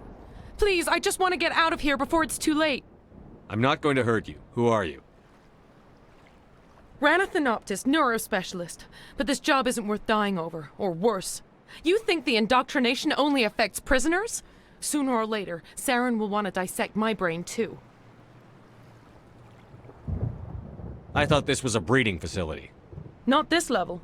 We're studying Sovereign's effect on organic minds. At least that's what I assumed. Saren kept us in the dark as much as possible. You helped him and you do not even know why? I didn't have the option of negotiating. This position is a little more permanent than I had expected. But I can help you. This elevator behind me goes to Saren's private lab. I can get you in. See? Full access. All of Saren's private files. Are we good? Can I go? What were you studying here? It's that ship, Sovereign. It emits some kind of signal. Undetectable, but it's there. I've seen the effects. Saren uses it to influence his followers, to control them. It's called indoctrination. Direct exposure to the signal turns you into a mindless slave, like the Solarian test subjects. But there's collateral damage, too. What do you mean by collateral damage? Sovereign's signal is too strong. Spend too much time near the ship and you feel it, like a tingle at the back of the skull. It's like a whisper you can't quite hear. You're compelled to do things, but you don't know why. You just obey. Eventually, you just stop thinking for yourself. It happens to everyone at the facility. My first test subject was the man I replaced. Now I just want to get out of here before it happens to me. Why is Saren researching this? Isn't he the one controlling it? The signal comes from the ship. It makes us obey Saren, but I don't think he controls it. Not exactly. I think he's scared it might be affecting him. Indoctrination is subtle. By the time the effects become noticeable, it's usually too late. Tell me more about this signal. Signal's not exactly the right word. There's some kind of energy field emanating from the ship. It changes thought patterns. Over time, days, maybe a week, it weakens your will. You become easier to manipulate and control, but it's a degenerative condition. There's a balance between control and usefulness. The less freedom a subject maintains, the less capable it becomes. I'm gonna blow this place to hell and gone. If you want to make it out alive, you better start running. What? You can't. But I'll never. Ah! I believe you enjoyed that, Shepard.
Shepard, look over here.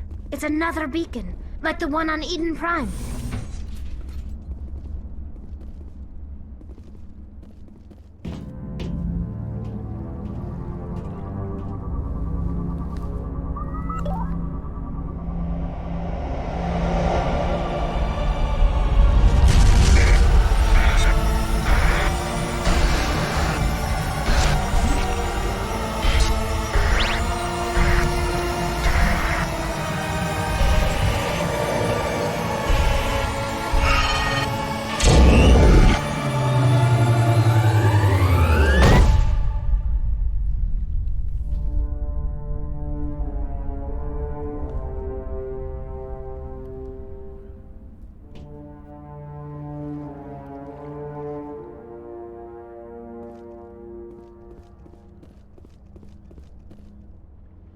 I get the feeling something bad is about to happen.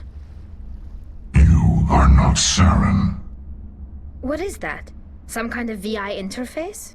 Rudimentary creatures of blood and flesh. You touch my mind, fumbling in ignorance, incapable of understanding. I do not think this is a VI. There is a realm of existence so far beyond your own, you cannot even imagine it. I am beyond your comprehension. I am Sovereign. Sovereign isn't just some Reaper ship Saren found. It's an actual Reaper. Reaper, a label created by the Protheans to give voice to their destruction. In the end, what they chose to call us is irrelevant. We simply are. The Protheans vanished 50,000 years ago. You could not have been there. It's impossible. Organic life is nothing but a genetic mutation. An accident. Your lives are measured in years and decades. You wither and die. We are eternal, the pinnacle of evolution and existence. Before us, you are nothing. Your extinction is inevitable. We are the end of everything. There is an entire galaxy of races united and ready to face you. Confidence born of ignorance. The cycle cannot be broken. Cycle? What cycle? The pattern has repeated itself more times than you can fathom. Organic civilizations rise, evolve, advance, and at the apex of their glory, they are extinguished. The Protheans were not the first. They did not create the Citadel. They did not forge the mass relays. They merely found them. The legacy of my kind. Why would you construct the mass relays, then leave them for someone else to find? Your civilization is based on the technology of the mass relays. Our technology. By using it, your society develops along the paths we desire. We impose order on the chaos of organic evolution. You exist because we allow it, and you will end because we demand it. They are harvesting us, letting us advance to the level they need, then wiping us out.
What do you want from us? Slaves? Resources?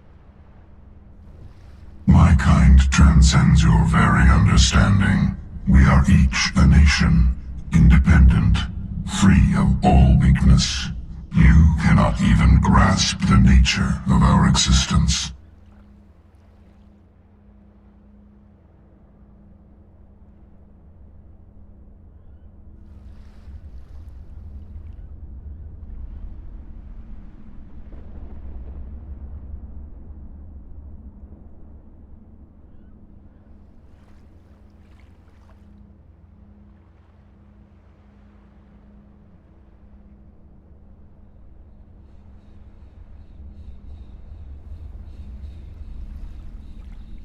Where did you come from? Who built you? We have no beginning. We have no end. We are infinite. Millions of years after your civilization has been eradicated and forgotten, we will endure. Where are the rest of the Reapers? Are you the last of your kind? We are Legion. The time of our return is coming. Our numbers will darken the sky of every world. You cannot escape your doom. Where are the rest of the Reapers? Are you the last of your kind? We are Legion. The time of our return is coming. Our numbers will darken the sky of every world. You cannot escape your doom. You're not even alive. Not really. You're just a machine. And machines can be broken. Words are as empty as your future. I am the vanguard of your destruction. This exchange is over.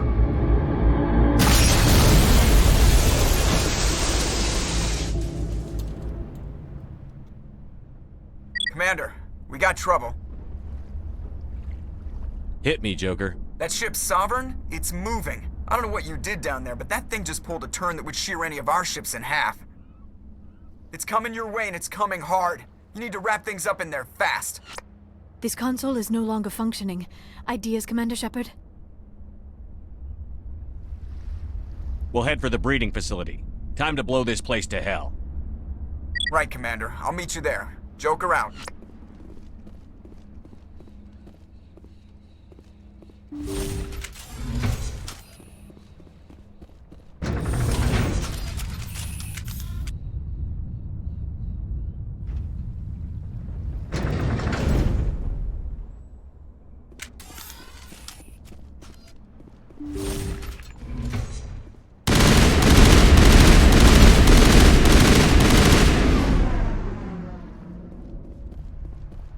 I think we're done here. The Geth are turning. Shepard must be nearing the target. Janto, keep them here. Circle around.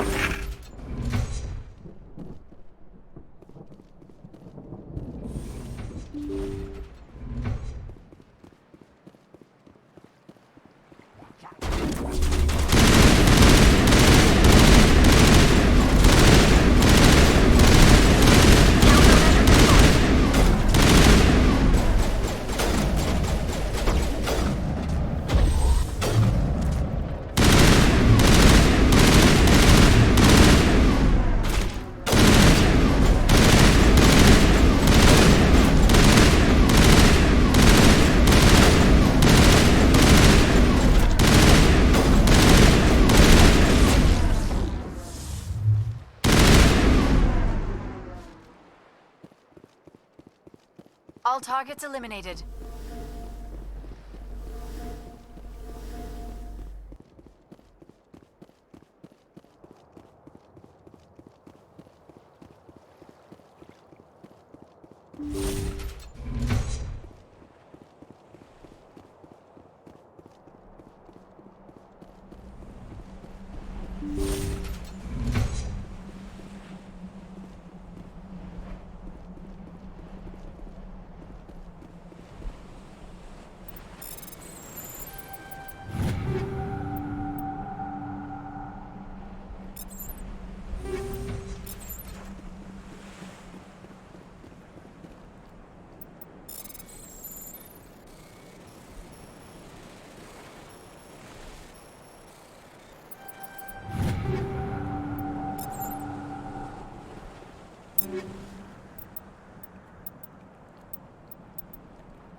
punch some nasty holes in Normandy.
That's the last of them.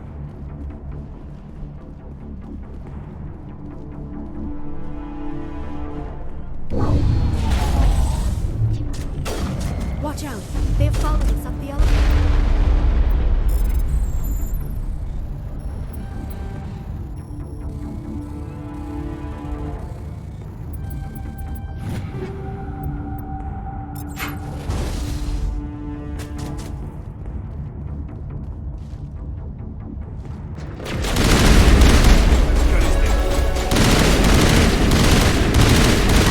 On that gun, Commander. We're beginning our assault on the other one.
Perimeter secured.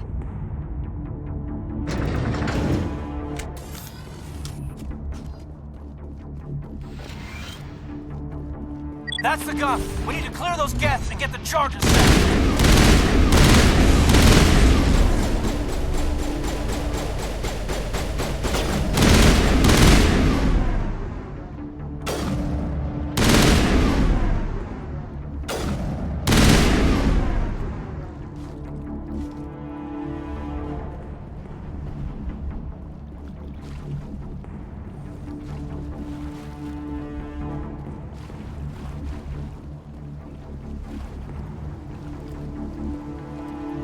The charges are set and ready. Everybody get low and keep your heads down.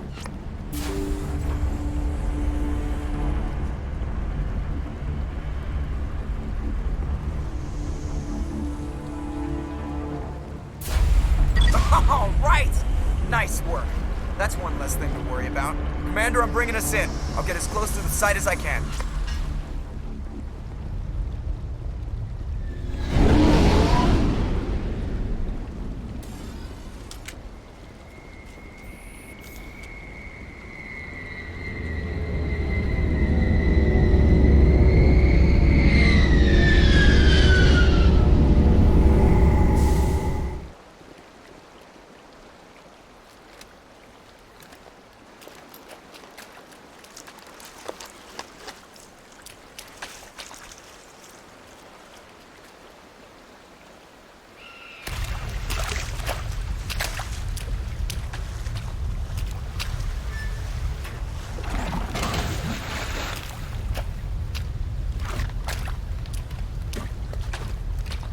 Bomb is in position. We're all set here.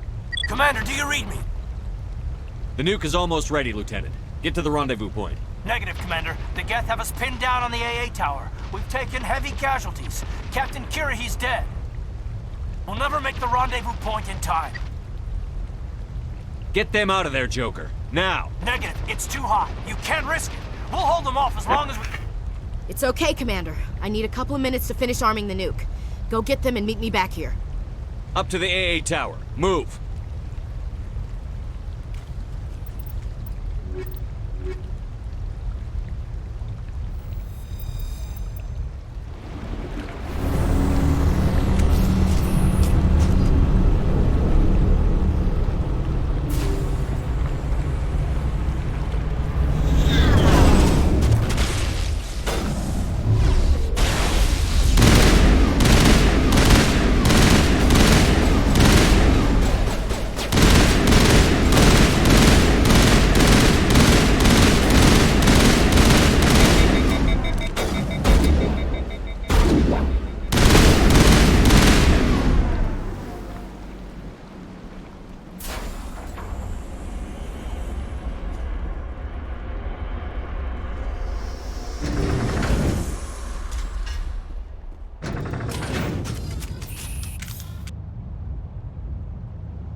It appears the Geth have sent reinforcements.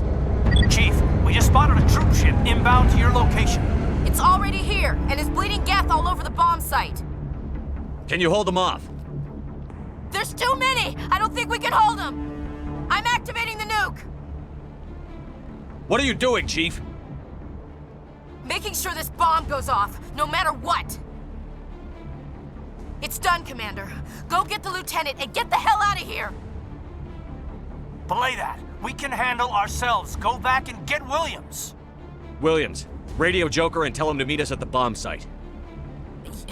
Yes, Commander, It's the right choice, and you know it, Ash. I'm sorry, Caden. I had to make a choice. I understand, Commander. I don't regret a thing.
need to set the nuke and get out. We can't hold! Left flank! Left flank! Suppressing fire! Suppressing...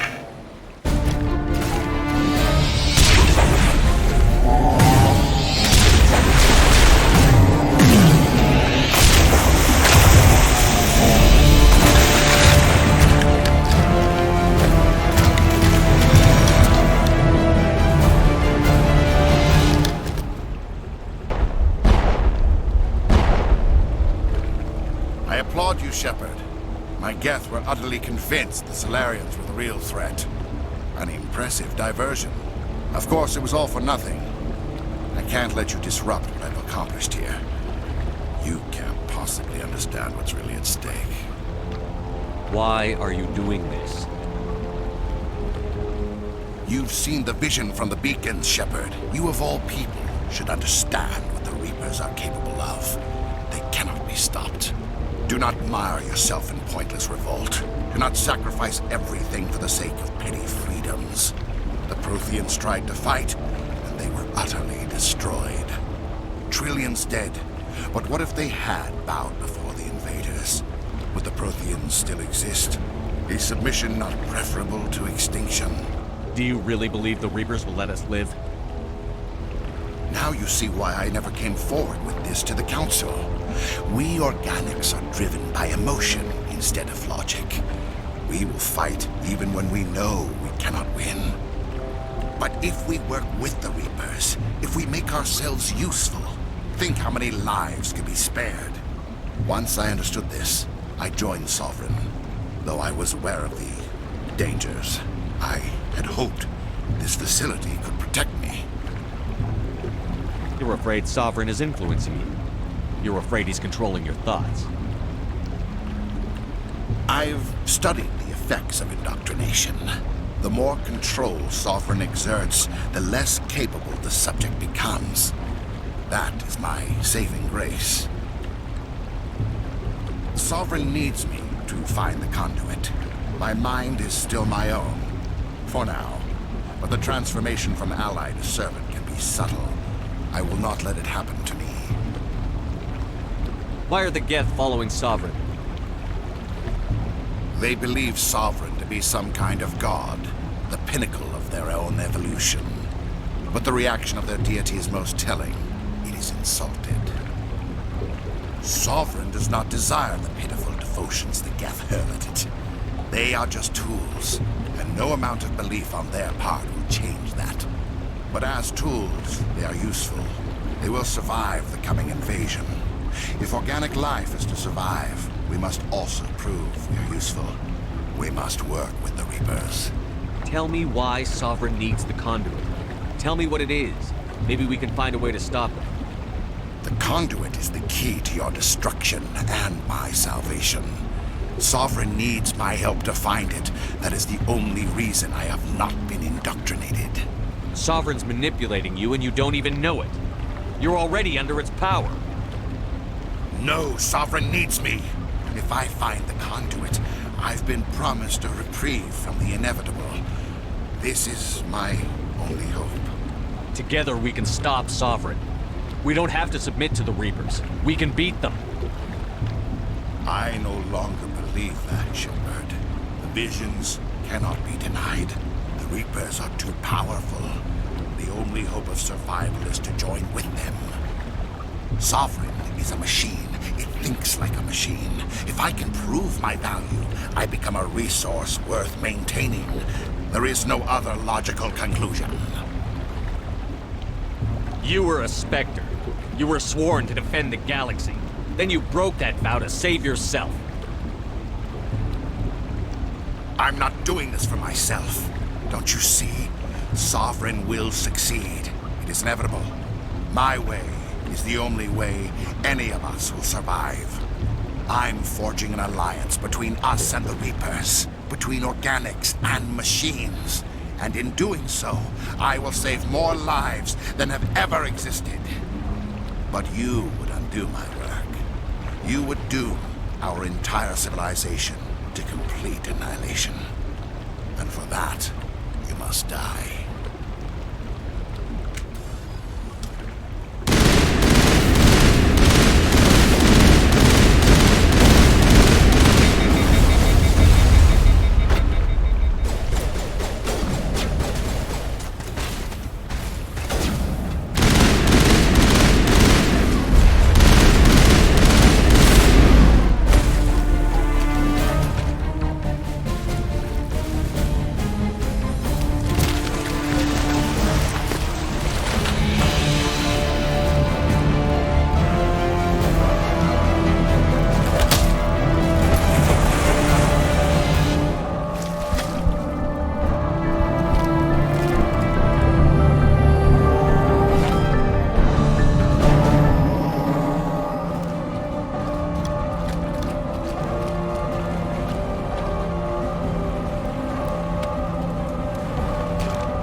right, everybody, hang on!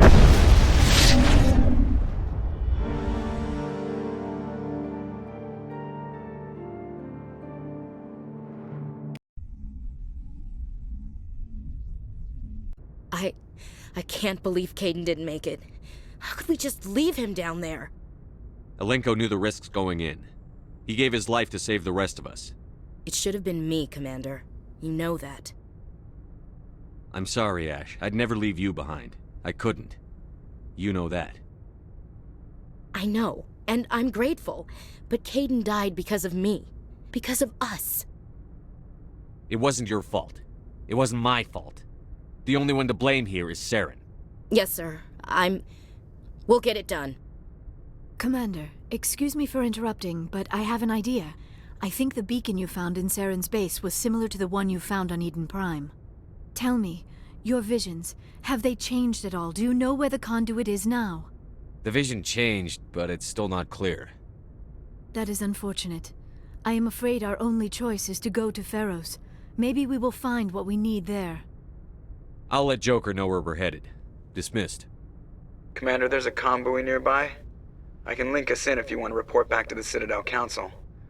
You know, to warn them about Sovereign. Set the link up, Joker. They need to know. Patching it through. Commander Shepard, I'm pleased to see your mission on Vermar was a success. Saren is formidable enough without an army of Krogan serving under him. The Krogan would have served Sovereign. A Reaper. Yes, we saw mention of this on your report. Sovereign, Ascension machine, a true artificial intelligence. This news is quite alarming, if it turns out to be accurate. Sovereign's a Reaper. Saren admitted it. He's playing you, Shepard. Saren still has contacts on the Citadel. He probably saw your earlier reports, the ones talking about your vision and the Reapers. It's highly possible Saren is using false information to throw you off balance. Our own intelligence has never turned up any corroborating information. Oh, looks like we lost the signal, Joker. Understood, Commander.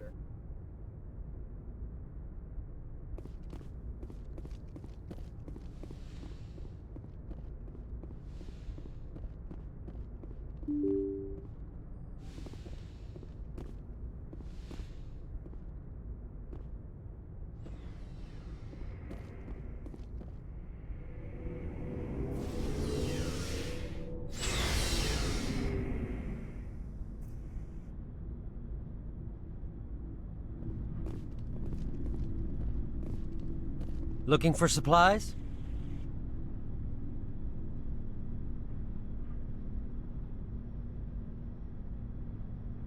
Not right now, thanks. No problem. Keep checking back. Commander, good to see you. You've been with CSEC a while. Have you seen much Well, action? not as much as you, but yeah, I've seen some interesting things. I'll bet you have. Anything in particular that stands out? I remember this Solarian geneticist I was sent to investigate. That case was a bit disturbing.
What happened?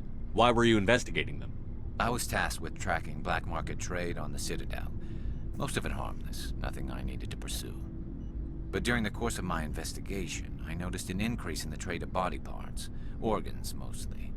We usually get a few of those, but not the numbers I was seeing. We weren't sure if there was a new black market lab or if some freak was harvesting organs from citizens.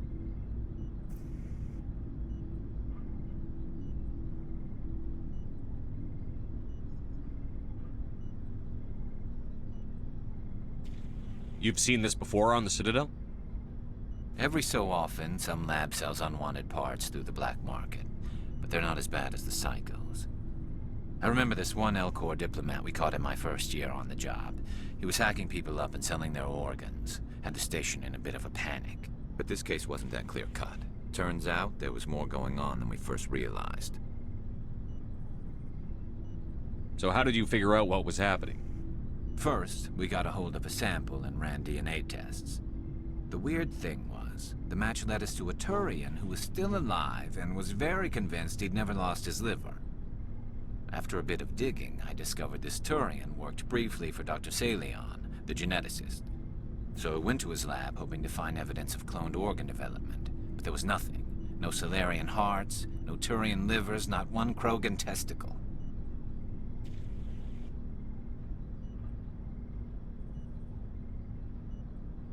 You're kidding, right? Why would anyone want Krogan testicles?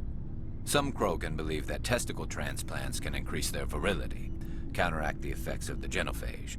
It doesn't work, but that doesn't stop them from buying. They'll pay up to 10,000 credits each. That's 40,000 for a full set. Somebody's making a killing out there.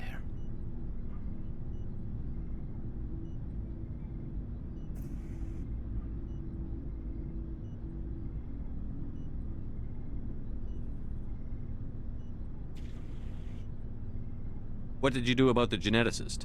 I brought in some of his employees for interrogation, to see if I could get them to talk. While I was interviewing one of them, I came across something suspicious.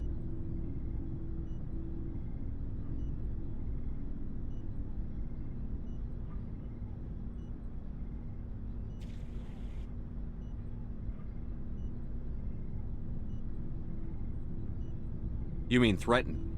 Was that really necessary? Maybe, maybe not. Either way, it paid off. One of my detainees started bleeding profusely during the interview. We offered to patch him up, and he got frantic, freaked out. I ordered a full exam to find out what was going on. Our medics found incisions all over his body, some of them fresh. That was our big break. These people weren't just Dr. Salion's employees. They were test tubes. Walking, living test tubes. He was growing parts inside these people? Exactly. He cloned their organs right inside their own bodies. Then he harvested them and sold them off. Most of the victims were poor. He'd pay them each a small percentage of the sales, but only if the organs were good. Sometimes an organ wouldn't grow properly, so he'd just leave it in them. Most of them were a mess, but only on the inside, hidden so nobody could see it.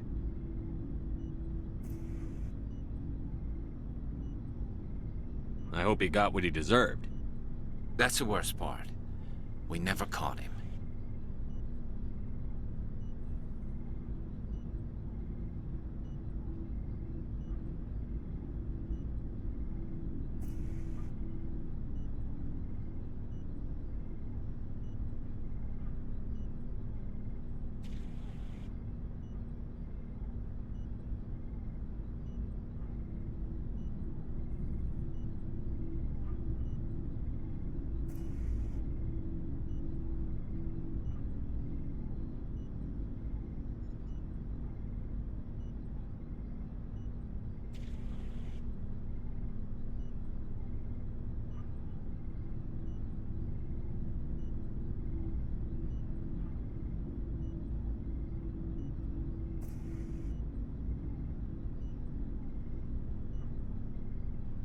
Why not? What the hell happened? He ran, blew his lab, grabbed some of his employees, and headed for the nearest space dock. By the time I found out, his ship was already leaving. He threatened to kill his hostages if we tried to stop him.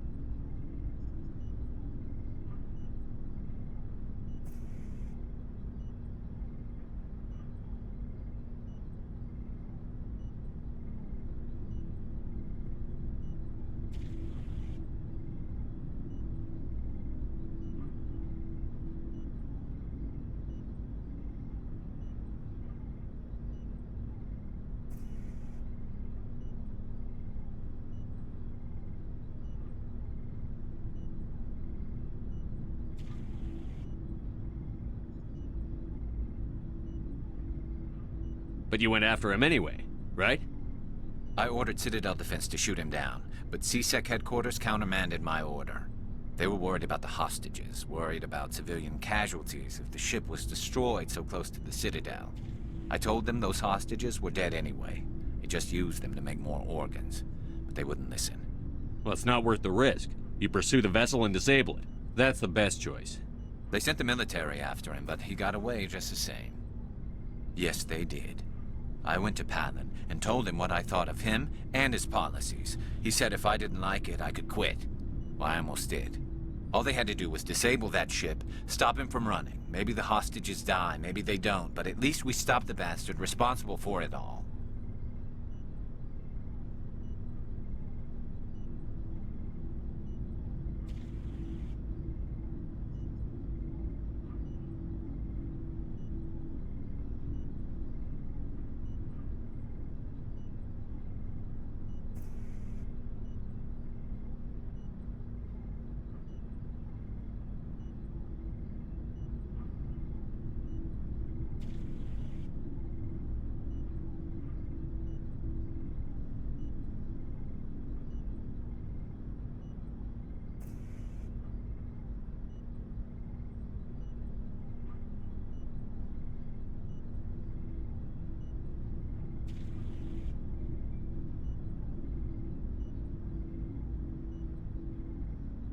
If you don't care about the fate of those hostages, then you're no better than he is.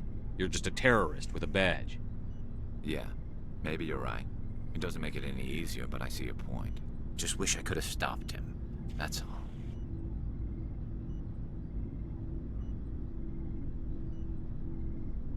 Do you have any idea what happened to Dr. Salion? I sent out feelers from time to time, hoping to find something. I thought I'd found him a while back. He changed ships and changed his name to Dr. Hart, his idea of a joke, I guess. I told the military, but they weren't convinced it was him. I got the transponder frequency for his new ship, but I just can't get anyone to check it out. I'll check out the coordinates when I get a chance. I was hoping you'd say that. But Commander, take me with you when you go. If it's Salion, I want to be there when you find him.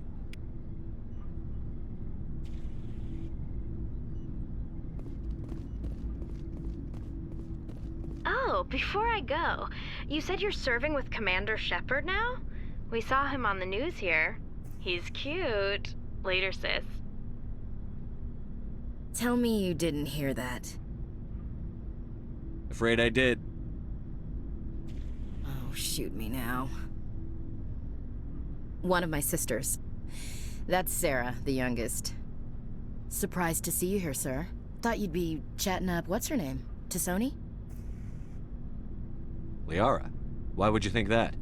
Scuttlebutt says you got a bit of a thing for her.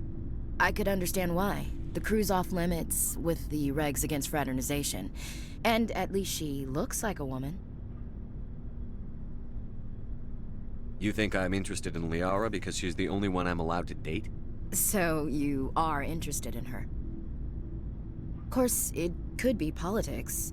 Alien diplomat's daughter, us under orders to make nice with the bug-eyed monsters.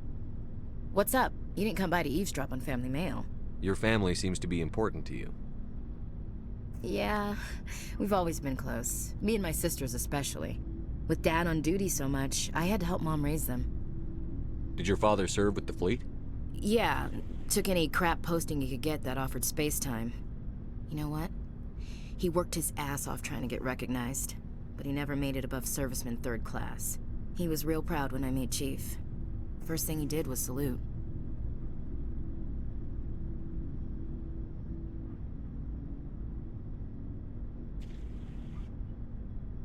What about your mother? You haven't mentioned her. You must know what military wives are like. Strong because they have to be, able to raise kids while Dad's away on a 6-month cruise. She has a degree in planetary geology. She and Dad both wanted to see new worlds. She gave up her career to raise us, though.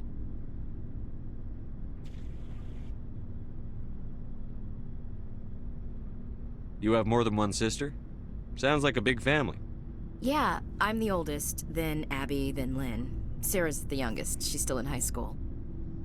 With 4 girls, Dad used to say he felt more outnumbered at home than on maneuvers. Where did you grow up? All over. We transferred a half a dozen times before I finished grade school. You go where personnel command sends you, right? I guess that's why I'm so tight with my sisters. We'd have to leave all our friends every 2 or 3 years. Next, you'll tell me you all ran across green fields singing show tunes. Don't knock show tunes. I might have to take exception. Things were tense between Sarah and me for a while. Then we bonded. Sounds like a story. Feel like sharing? Sarah got herself a boyfriend who wanted to go faster than she did, Mike. I didn't think he was a bad kid, just pushy. Lynn would send me these worried vidmails, and I'd tell her to relax. Where were you when this was going on? I was on active duty. Sarah's graduating high school this year. This was only a couple of years back. They were on Amaterasu. At the time, I was assigned to Chernobog. Same cluster, but a dozen LY away. Close enough to talk regularly, too far to make it back in an emergency. I couldn't afford a fast packet flight. If he really liked her, he wouldn't be pushy. Yeah, of course. If he didn't ask at all, I'd wonder if he thought Sarah was ugly. Damned if you do, damned if you don't. Mike thought they'd go for a romantic walk in the woods, 'cause he figured it was past time they did the deed. She levered Mike face first into a tree and left. Didn't have a scratch on her. Good thing Mom and Dad had us all learn some kind of self-defense. I took emergency leave and walked Sarah to school for a few days. Why didn't you tell the police? She said it wouldn't solve the real problem, and she and Mike would both become household names. It was a small colony. I said it was her call to make, that we should let her do it her way. Mom was pretty pissed about that. You said all of your sisters learned self-defense? Lynn did pistol practice, but didn't like it. She's kind of nervous. Sarah took Aikido. Abby decided to learn the sword. She always was a little weird. Likes big skirts and tops you have to tie her into. They do great things to her figure, though. So, what did you learn? One of Dad's friends taught me Marine hand to hand. You said all of your sisters learned self-defense? Lynn did pistol practice, but Abby decided to learn. They do great things to her figure, though. You traveled all the way home to walk your sister to school. It was only a dozen light years, like a day's cruise. It's not like I was going to Earth or something. My last day out, Mike was waiting for us.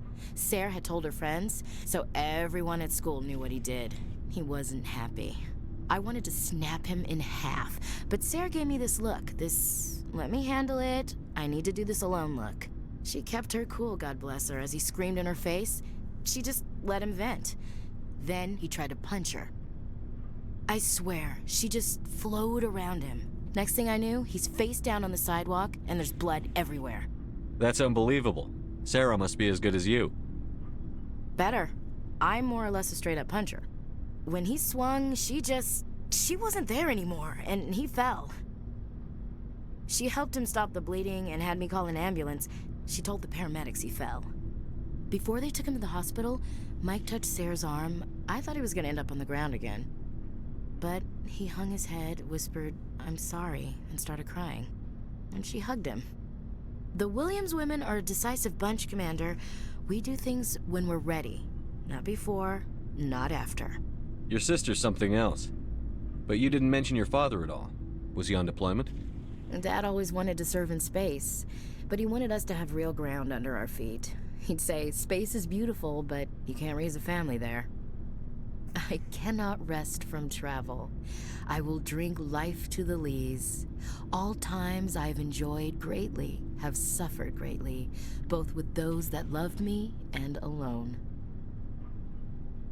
For always roaming with a hungry heart, much have I seen and known, cities of men and manners, climates, councils, governments.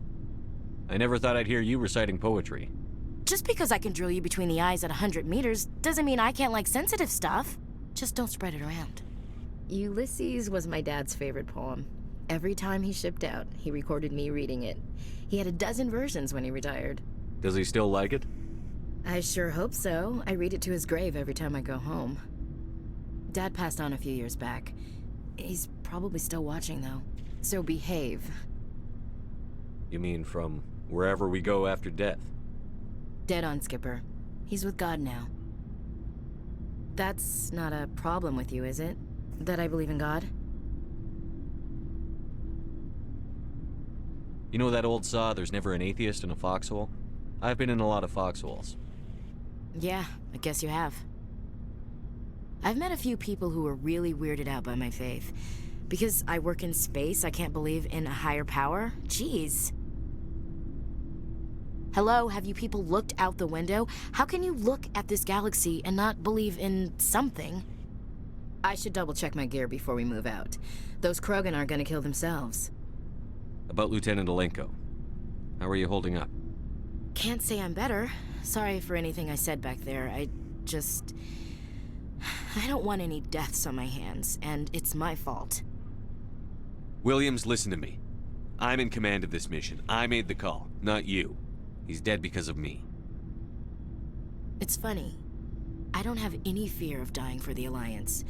But when I think of someone dying for me, if you don't mind my asking, how did you deal with the losses on Elysium? It was my job to get everyone out safe. I failed. I vowed not to let that happen again. Same here. I'll remember him, and I'll do better for him. Yeah. I guess that's all we can do. Thanks for the advice, Skipper. What's your opinion on the last mission? We've got a hard fight ahead. Fleets of AI dreadnoughts who've exterminated all life dozens of times over. I think the odds are against us.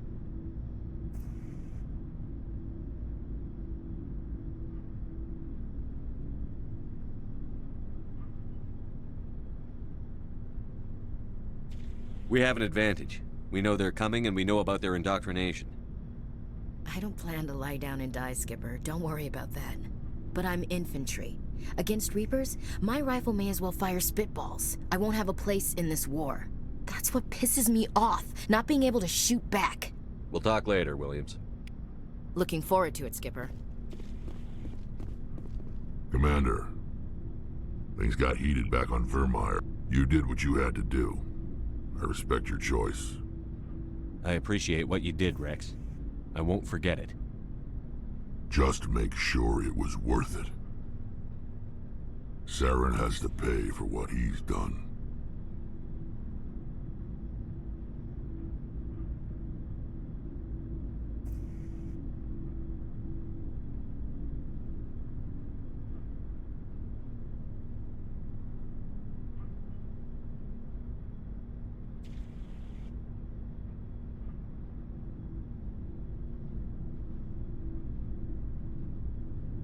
We'll have him soon enough. Then he can answer for his crimes. He'll do more than just answer if I have anything to say about it.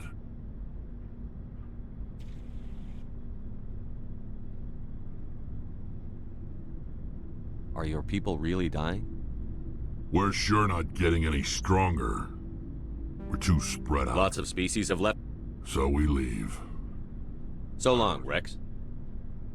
Shepard. You have my gratitude, Commander. Most people would have left our team behind. Still, I find the loss of Captain Kirahi troubling. But I won't blame you. I know you lost one of your own as well.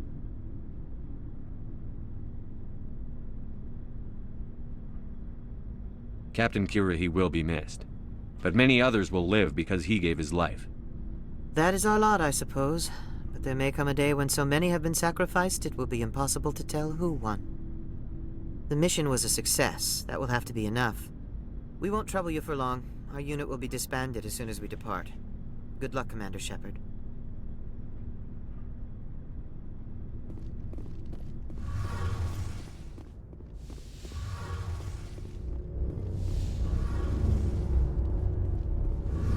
Shepard, I'm glad you're here. Good to see you smiling again, so to speak. I'm sleeping much better now. I guess I'm getting used to how quiet your ship is. I still think a lot about my pilgrimage, though.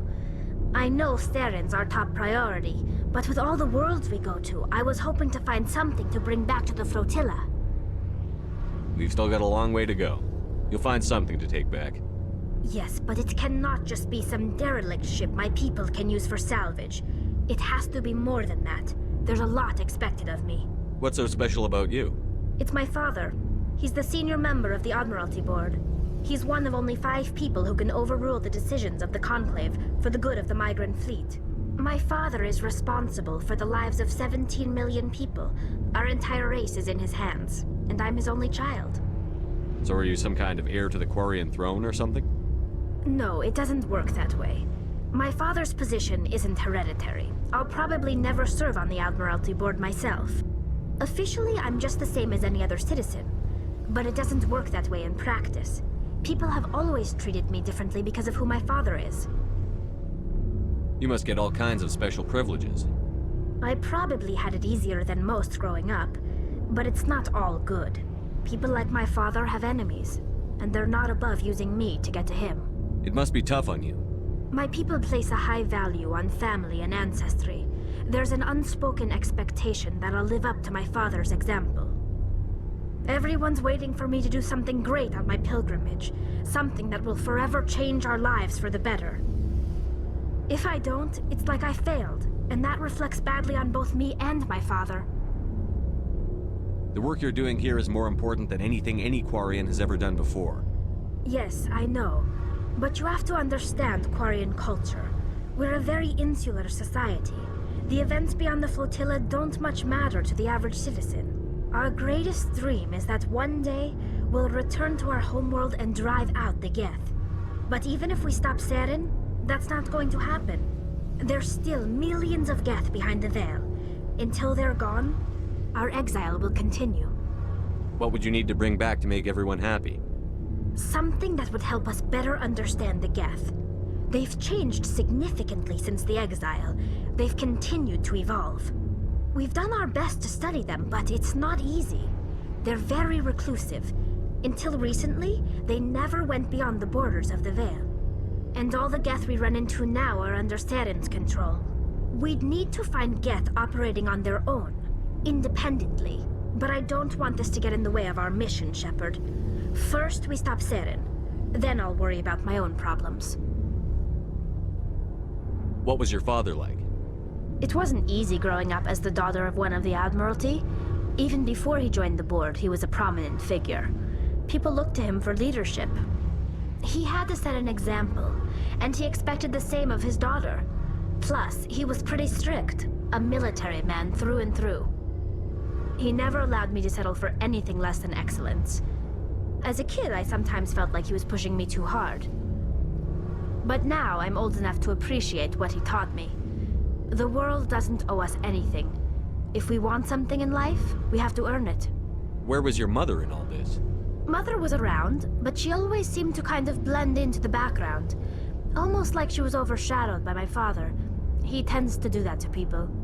She passed on about 5 years ago. Some airborne virus that swept through the fleet. Happens sometimes when the filters start to break down. I think my father took it pretty hard. After she was gone, he became even more focused on his work. I think that was his way of dealing with the grief. Sounds like a tough upbringing. You don't resent your father at all?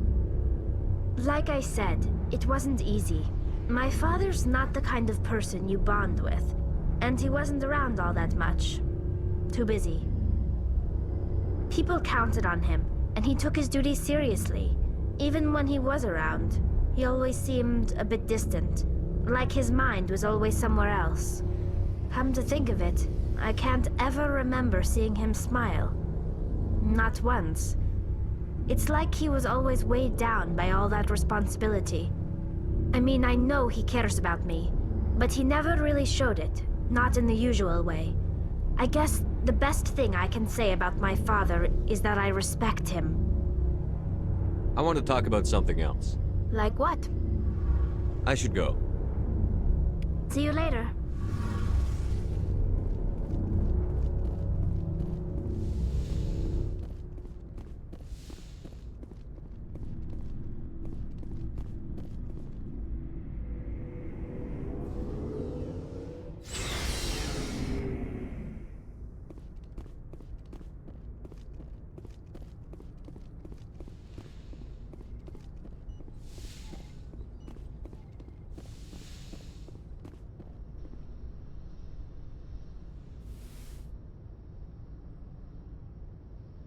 I've been thinking about Saren. I actually feel a little sorry for him now. He's become a slave to the Reapers and he can't even see it. He is trapped inside his own mind. Part of him senses his identity slowly being swallowed up by Sovereign, but he is powerless to stop it. I wonder how he first fell into Sovereign's trap. Did he think he could somehow stop the Reapers from returning? Or was he simply driven by a lust for power and glory? Whatever Saren's reasons may have been, they're long gone now. He has to be stopped. Yes, I suppose you're right. He may be Sovereign's victim, but he is also a threat to all life as we know it. Let's not spend every free minute talking about Saren. It is bad enough we are chasing him across the galaxy. Maybe we could pick up where we left off. You were telling me about your interest in the Protheans. Actually, I think I was talking about my interest in you, and making a fool of myself in the process. As I said, I am not used to dealing with people, especially humans. I did not really know much about your species when we first met, Shepard. I found it hard to take humanity seriously. Your kind always seemed so rushed and high-strung. Well, we don't have the luxury of time. An Asari can live for 1,000 years. We're lucky if we hit 150. That is true. At first I thought that was a weakness of your species. After spending time with you and your crew, however, I think it may actually be an advantage. You humans are creatures of action. You pursue your goals with an almost indomitable determination. It is an admirable trait, but also an intimidating one. You're scared of us? Unfortunately, the rest of the galaxy sees humanity as something of a bully. You run over anyone in your path to get what you want. It is up to people like you to change their minds, Shepard. I'm doing the best I can, Liara. There is a reason the Council chose you to become a Spectre. They saw something special in you. The best of what humanity has to offer. I looked into your history. I know what you did during the Blitz. It was a remarkable display of courage and heroism. You didn't need to go behind my back. I would have told you whatever you wanted to know. I apologize, Commander. After our last conversation, I was afraid I would say something stupid again. I wanted to know more about you. To understand what made you into the man you are. There is something compelling about you, Shepard. Are you sure you're interested in me? Or is it my visions of the Protheans? I admit, your connection to the Protheans had something to do with my initial interest, but it has grown beyond that. You intrigue me, Shepard, but I was not sure if it was appropriate to act on my feelings. I thought there might already be a relationship between you and Chief Williams. I care about Ash. A lot. I thought so. Still, I feel as if there is also some attraction between us, Shepard. You're right. There is something between us. I knew it, and I knew you felt it too. But does this not seem rather strange? Why do I feel so close to you? We have only known each other a short time. We are from two different species. We have almost nothing in common. This makes no sense. These things never make sense. They just happen, and we get swept up in the storm. You make it sound so chaotic, so dangerous. I'll keep you safe. I am not looking for a protector. This is all a bit overwhelming. I am not used to this. You. I need some time. Take all the time you need, Liara. I'll be here. Thank you, Shepard. Let's just talk about something else for now. I should go. Goodbye, Shepard.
Yes, Commander? Speak freely, Presley. I want to know if you have a problem with non-humans. I trust you, Commander. If you think they belong here, then so do I. Carry on, Presley. Yes, sir.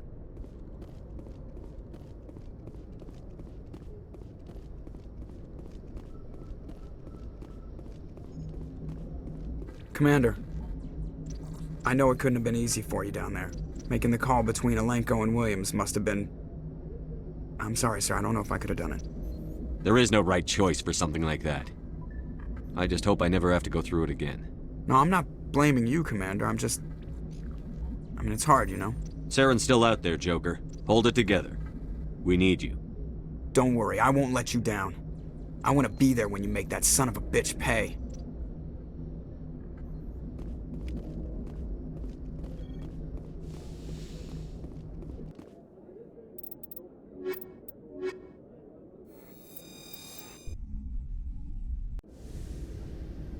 Equalizing interior pressure with exterior atmosphere. Logged. The commanding officer is ashore. Exo Presley has the deck.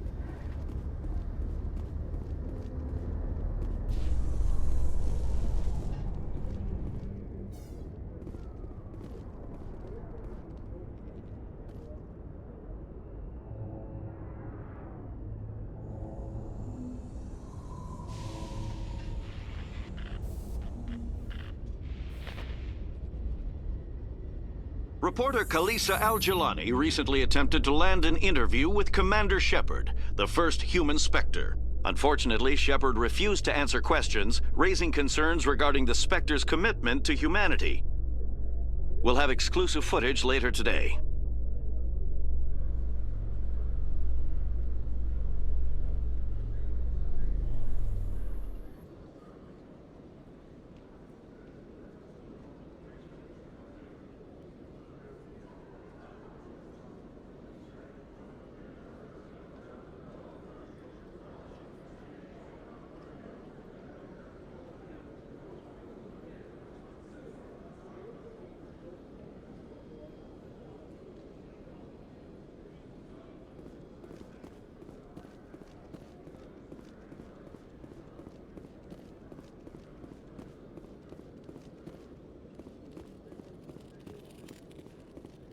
Hello, Commander. Show me what you've got.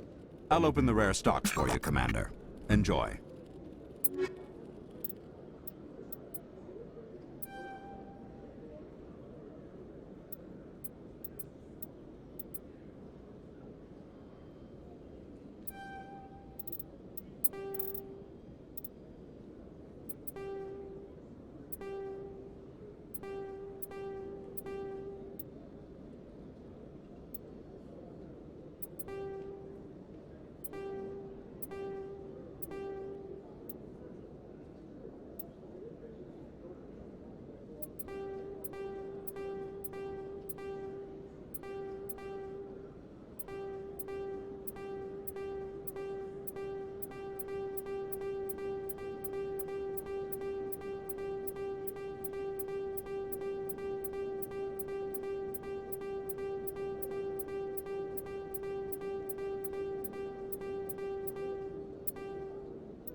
With all this exploration of Prothean culture, this must be like a survey for you, Liara. Our travels now are somewhat different from my normal excavations. I would prefer lengthier studies and fewer explosions. Yes, most of the technology I had hoped to bring back to the flotilla has subsequently attempted to kill us.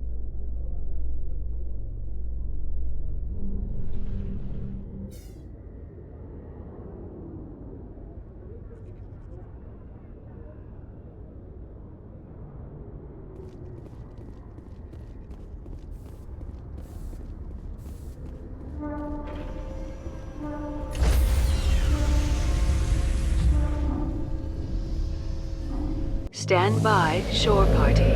Decontamination in Logged. The commanding officer is aboard. XO Presley stands relieved.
Equalizing interior pressure with exterior atmosphere. Logged.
The commanding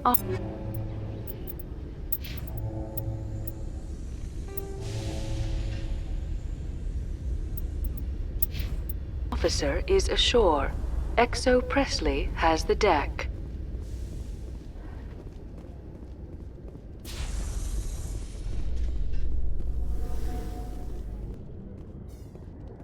A research station on Noveria has reportedly been destroyed. The exact cause is currently unknown. Given the research conducted on Noveria, many are blaming the destruction on an experiment gone awry.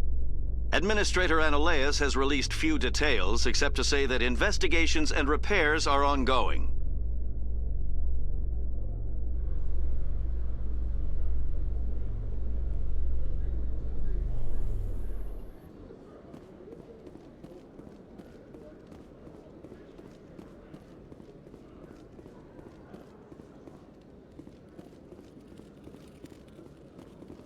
Hello, Commander.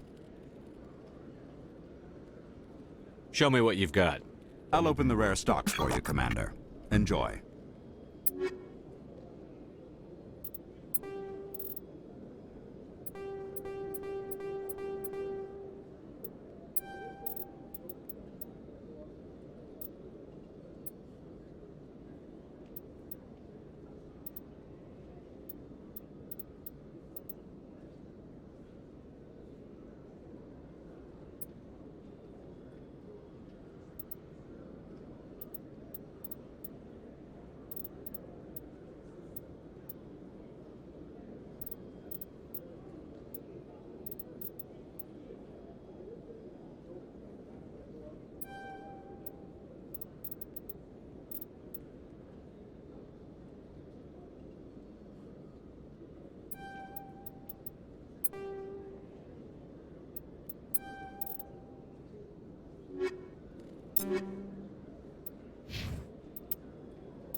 Celebrations are being planned for the anniversary of the end of the Rachni Wars. Many Council worlds, particularly Asari and Solarian colonies, will hold victory parades to commemorate the defeat of the invading Rachni. In a rare admission of debt, several Asari colonies have invited Krogans to be honored for the victories the uplifted Krogans made possible.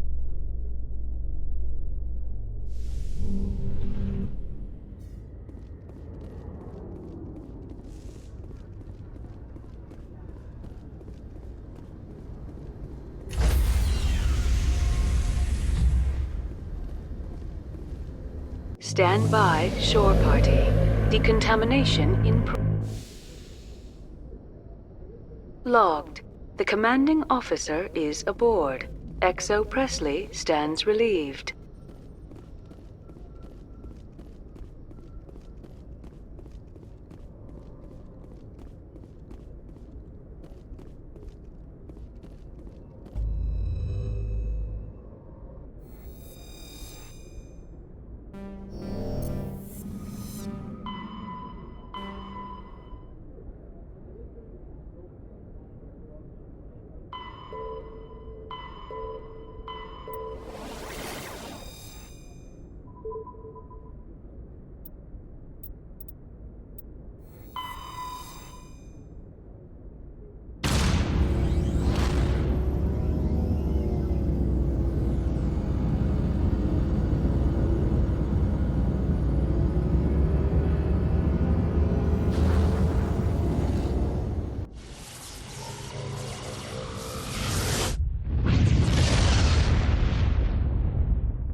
equalizing interior pressure with exterior atmosphere. Logged. The commanding officer is ashore.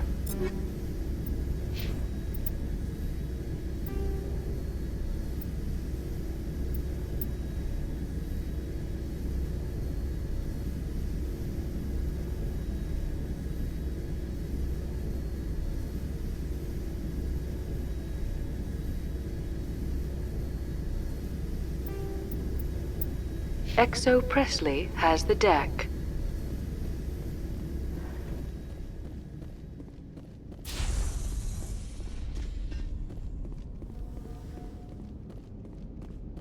We saw your ship.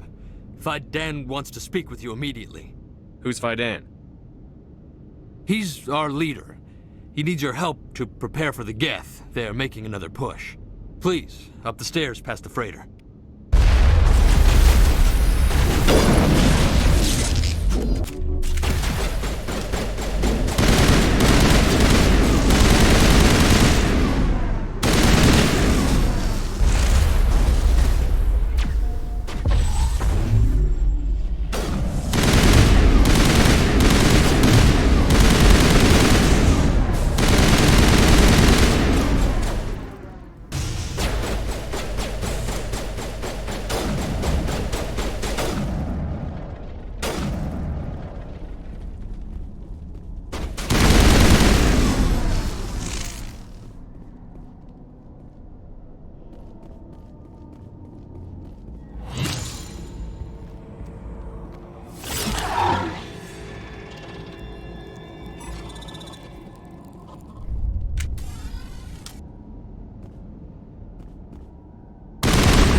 Head to the tunnels. Make sure they're secure. But what if I find Geth there? Are you saying you won't go? No, I'll go. I fear the Geth will kill us all.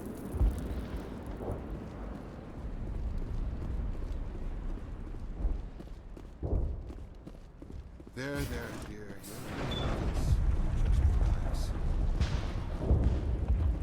Oh, Commander. I'm glad they finally sent somebody to help us. You're a bit late, aren't you? Arcelia. Sorry, Commander. Everyone's on edge since... Watch out! We've got Geth in the tower! Protect the heart of the colony!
update Fiden and get a vehicle safely out of the Normandy. The Geth base is our next objective.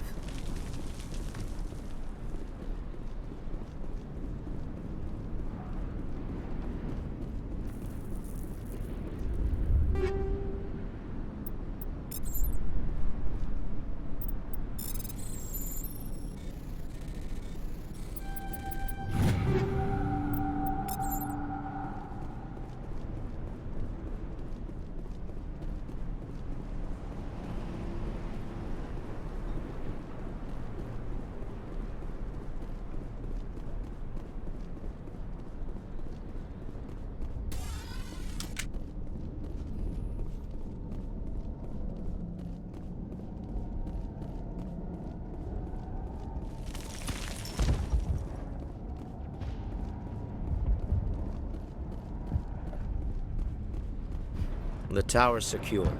Thanks to you, Commander. I'm just glad your colony is safe. I appreciate your concern and your efforts against the Geth. They may have been slowed, but they'll be back. They always come back. Help me find what the Geth are after, and you'll all get out of here alive. We don't know what they're after. They came, they attacked us, that's all we know. Their main base is at the ExoGeni headquarters. A good place to start looking if you want answers.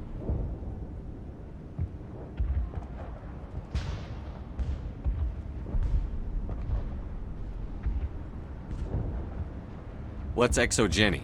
It's the company most of us work for before the attacks. They fund this colony. The Skyway leads directly to ExoGeni headquarters. You can't miss it. Of course, there's an army of Geth between here and there. I didn't expect this would be easy. Then maybe I can get this colony operational again. What can you tell me about the defenses the Geth have set up? I don't have any details, but I'll wager it's a lot more fortified than the command post. They landed at least one Geth ship at ExoGeni, and I've seen large walking tanks on the Skyway. Expect a hard fight. What do you need done to get this place back on its feet? We need those Geth destroyed. Arcelia's right. There are still Geth in the tunnels. We also have more mundane problems like food, water, and power. I'm not sure where we stand on those matters. You should talk to the people overseeing them. Let's talk about Zoo's Hope and Pharos in general. Of course, Commander. Tell me about your colony. Life is hard and often brutal, even without our current problems. Colonial affairs back on Earth told us we'd be beneath the notice of any raiders. I guess they weren't counting on the Geth. But, despite everything, there's something tranquil about this place, unlike anything I've experienced before. How big was the original Pharos colony? We were nearly 1,000 at the main site, 200 more at my outpost. When the first wave obliterated our defenses, we fell back to Zoo's Hope. The Normandy isn't huge, but we could airlift you out. The Geth fighters are too dangerous, and I won't be driven off this world. It is our home. There's a chance for growth here that's simply not available on other worlds. I'll talk to you when I learn more. Good luck, Commander.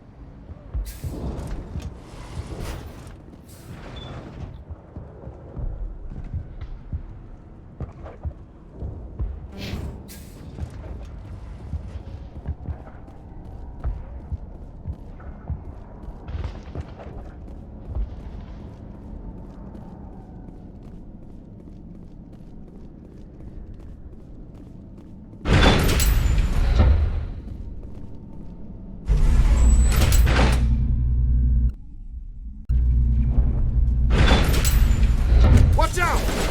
Scouts! Oh, they'll be here any minute. I don't know how much more I can take.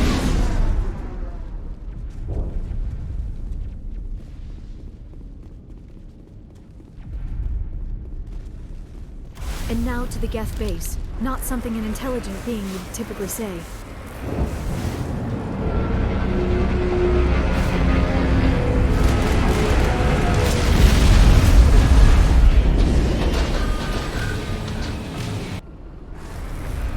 The last batch went south. What are they looking for? We are receiving a weak comm signal. I cannot pinpoint its location through the Geth interference.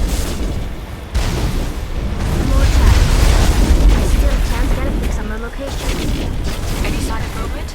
Lisbeth could still be in there. It's only been a few days. She's my daughter.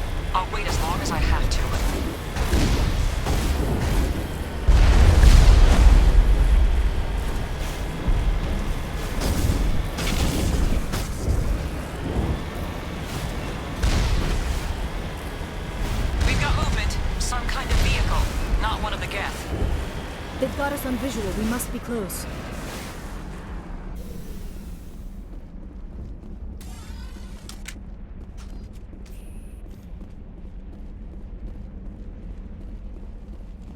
That's close enough! Relax, Jong. They're obviously not Geth. Get back, Juliana. Who are you? What do you want? Commander Shepard. I'm here to remove your Geth problem. You see? You worry too much. And you trust too easily, Juliana. I'm just glad to see a friendly face. I thought we were the only humans left on this planet. Fidan and some of the members of Zoo's Hope are still alive. I thought you said they were all dead. I said they were probably all dead. They're surviving despite everything the Geth have done to them. We know what that's like. Those damn synthetics are relentless. I'll do whatever I can to keep them away from you. But I need some information. What kind of information? Ignore him. The Geth are up in the Exogeny headquarters, just a bit further along the Skyway. Those headquarters are private property, soldier. Remove the Geth and nothing else. I'm not interested in your company's secrets. Commander, before you go, my daughter, Lisbeth, she's missing. They shouldn't waste time poking around. We can do a proper accounting of our casualties after the Geth are gone. That's my daughter you're talking about. She's still alive. I know it. Where is your daughter, Juliana? She was working in the Exogeny building when the attacks came. Oh, yeah, there were several places she could hide. For a short time. If she's in there, I'll get her out. Thank you, Commander. Thank you. Do you know what the Geth are after? I have no idea. We certainly haven't found anything of use. Something Exogeny is keen to remind us of. We need to recoup our expenses. It's nothing personal. Tell me about the colony. We established ourselves here 4 years ago. Growth was steady until the attacks. Our biggest challenge has been the lack of resources. There's just so little here of value. Still, we were making a go of it. It was even starting to feel like home. What brought you here? I guess I thought this would be the start of a new life. I wanted to go where I could feel like I was making a difference. Instead, everything we built is destroyed. It's very hard not to lose hope. Where is your daughter, Juliana? Somewhere at the Exogeny headquarters, I hope. What was the building used for? Oh, yeah, we repurposed that structure to serve as headquarters for Exogeny. That's mostly offices with a number of light-duty R&D labs. Exogeny is a master at repurposing anything and everything. The company has to make a profit somehow, Juliana. Feros is a long way from self-sufficient. How did you get split up from the Zeus Hope colony? Most of us live closer to the Exogeny building. Zeus Hope was mostly used as a port. When the Geth hit, we scattered. Until you told us about the others, we assumed they were killed in the first wave. If we had known they were still alive, we might have attempted to join them. They're fairly secure now. Maybe you should do that. No. I don't think that's a good idea. We have no vehicles, and the Skyway offers little protection. Like the building we're in now? Listen, our best hope is to sit tight and wait for company reinforcements. They'll come eventually. Stay bunkered down until I find out what the Geth are after. Of course. And please remember, if you see my daughter...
The Geth have moved in rather quickly. Resistance will be extremely heavy once we are inside.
Our weapons cannot touch a field like this. We'll need another way in.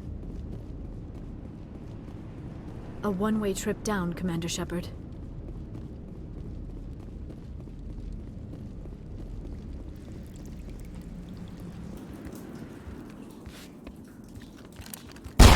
Damn it! I'm so sorry. I thought you were Geth, or one of those Varen.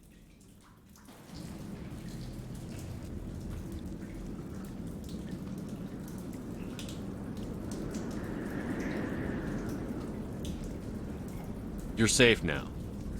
But why were you here in the first place? It's my own fault. Everyone else was running, and I stayed to back up data. Next thing I knew, the Geth ship latched on, and the power went out. I was trapped. I tried to get out, but the way was blocked.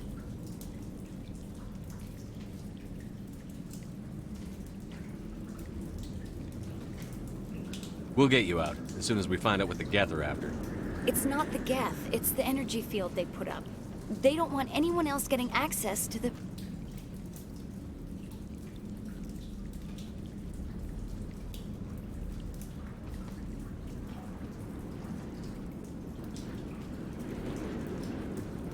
I'm here for the Geth.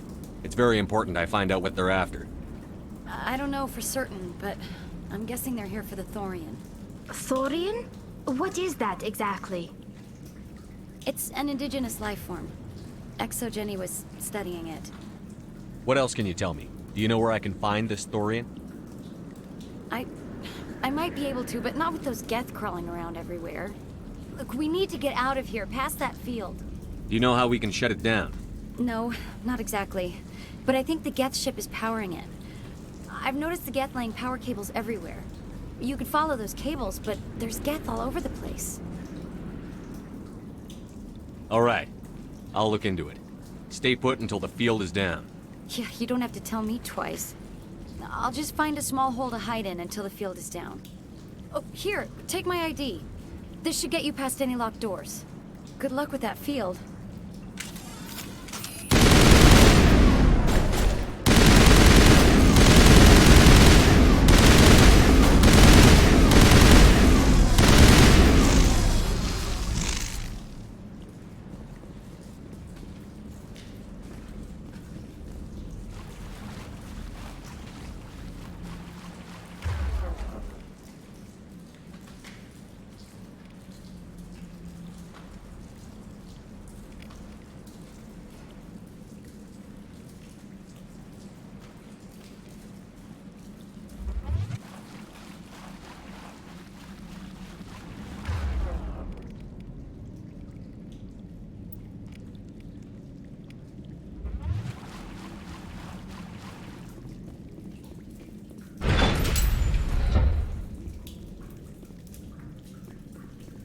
Stupid machine! Access encrypted files! No, I don't want to review protocol. I am unable to comply. Please contact your supervisor. Damn it! Tell me what I want or I'll blast your virtual ass into actual dust! Please contact your supervisor for a Level 4 security exemption, or make an appointment with... Stupid machine! If there is nothing else, please step aside. There is a queue forming behind you for the use of this console.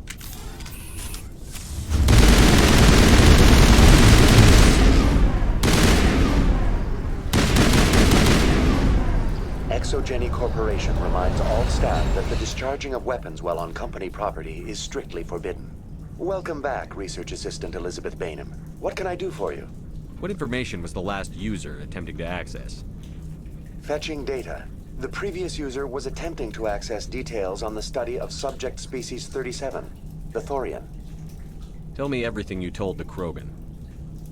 I was unable to provide the previous user with any relevant data. Aside from lacking proper access, there has been no new data available on Species 37. All sensors monitoring the observation post at Zoo's Hope have been inactive for several cycles. What does Zoo's Hope have to do with the Thorian? Species 37 is located within the substructure of the Zoo's Hope outpost.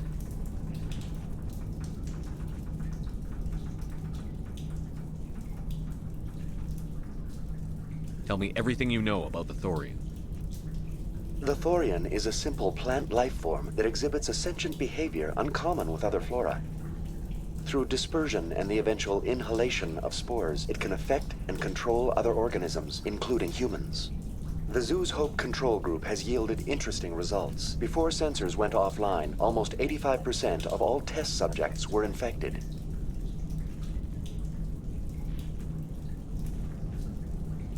Are you saying Exogeny knew its people were getting infected?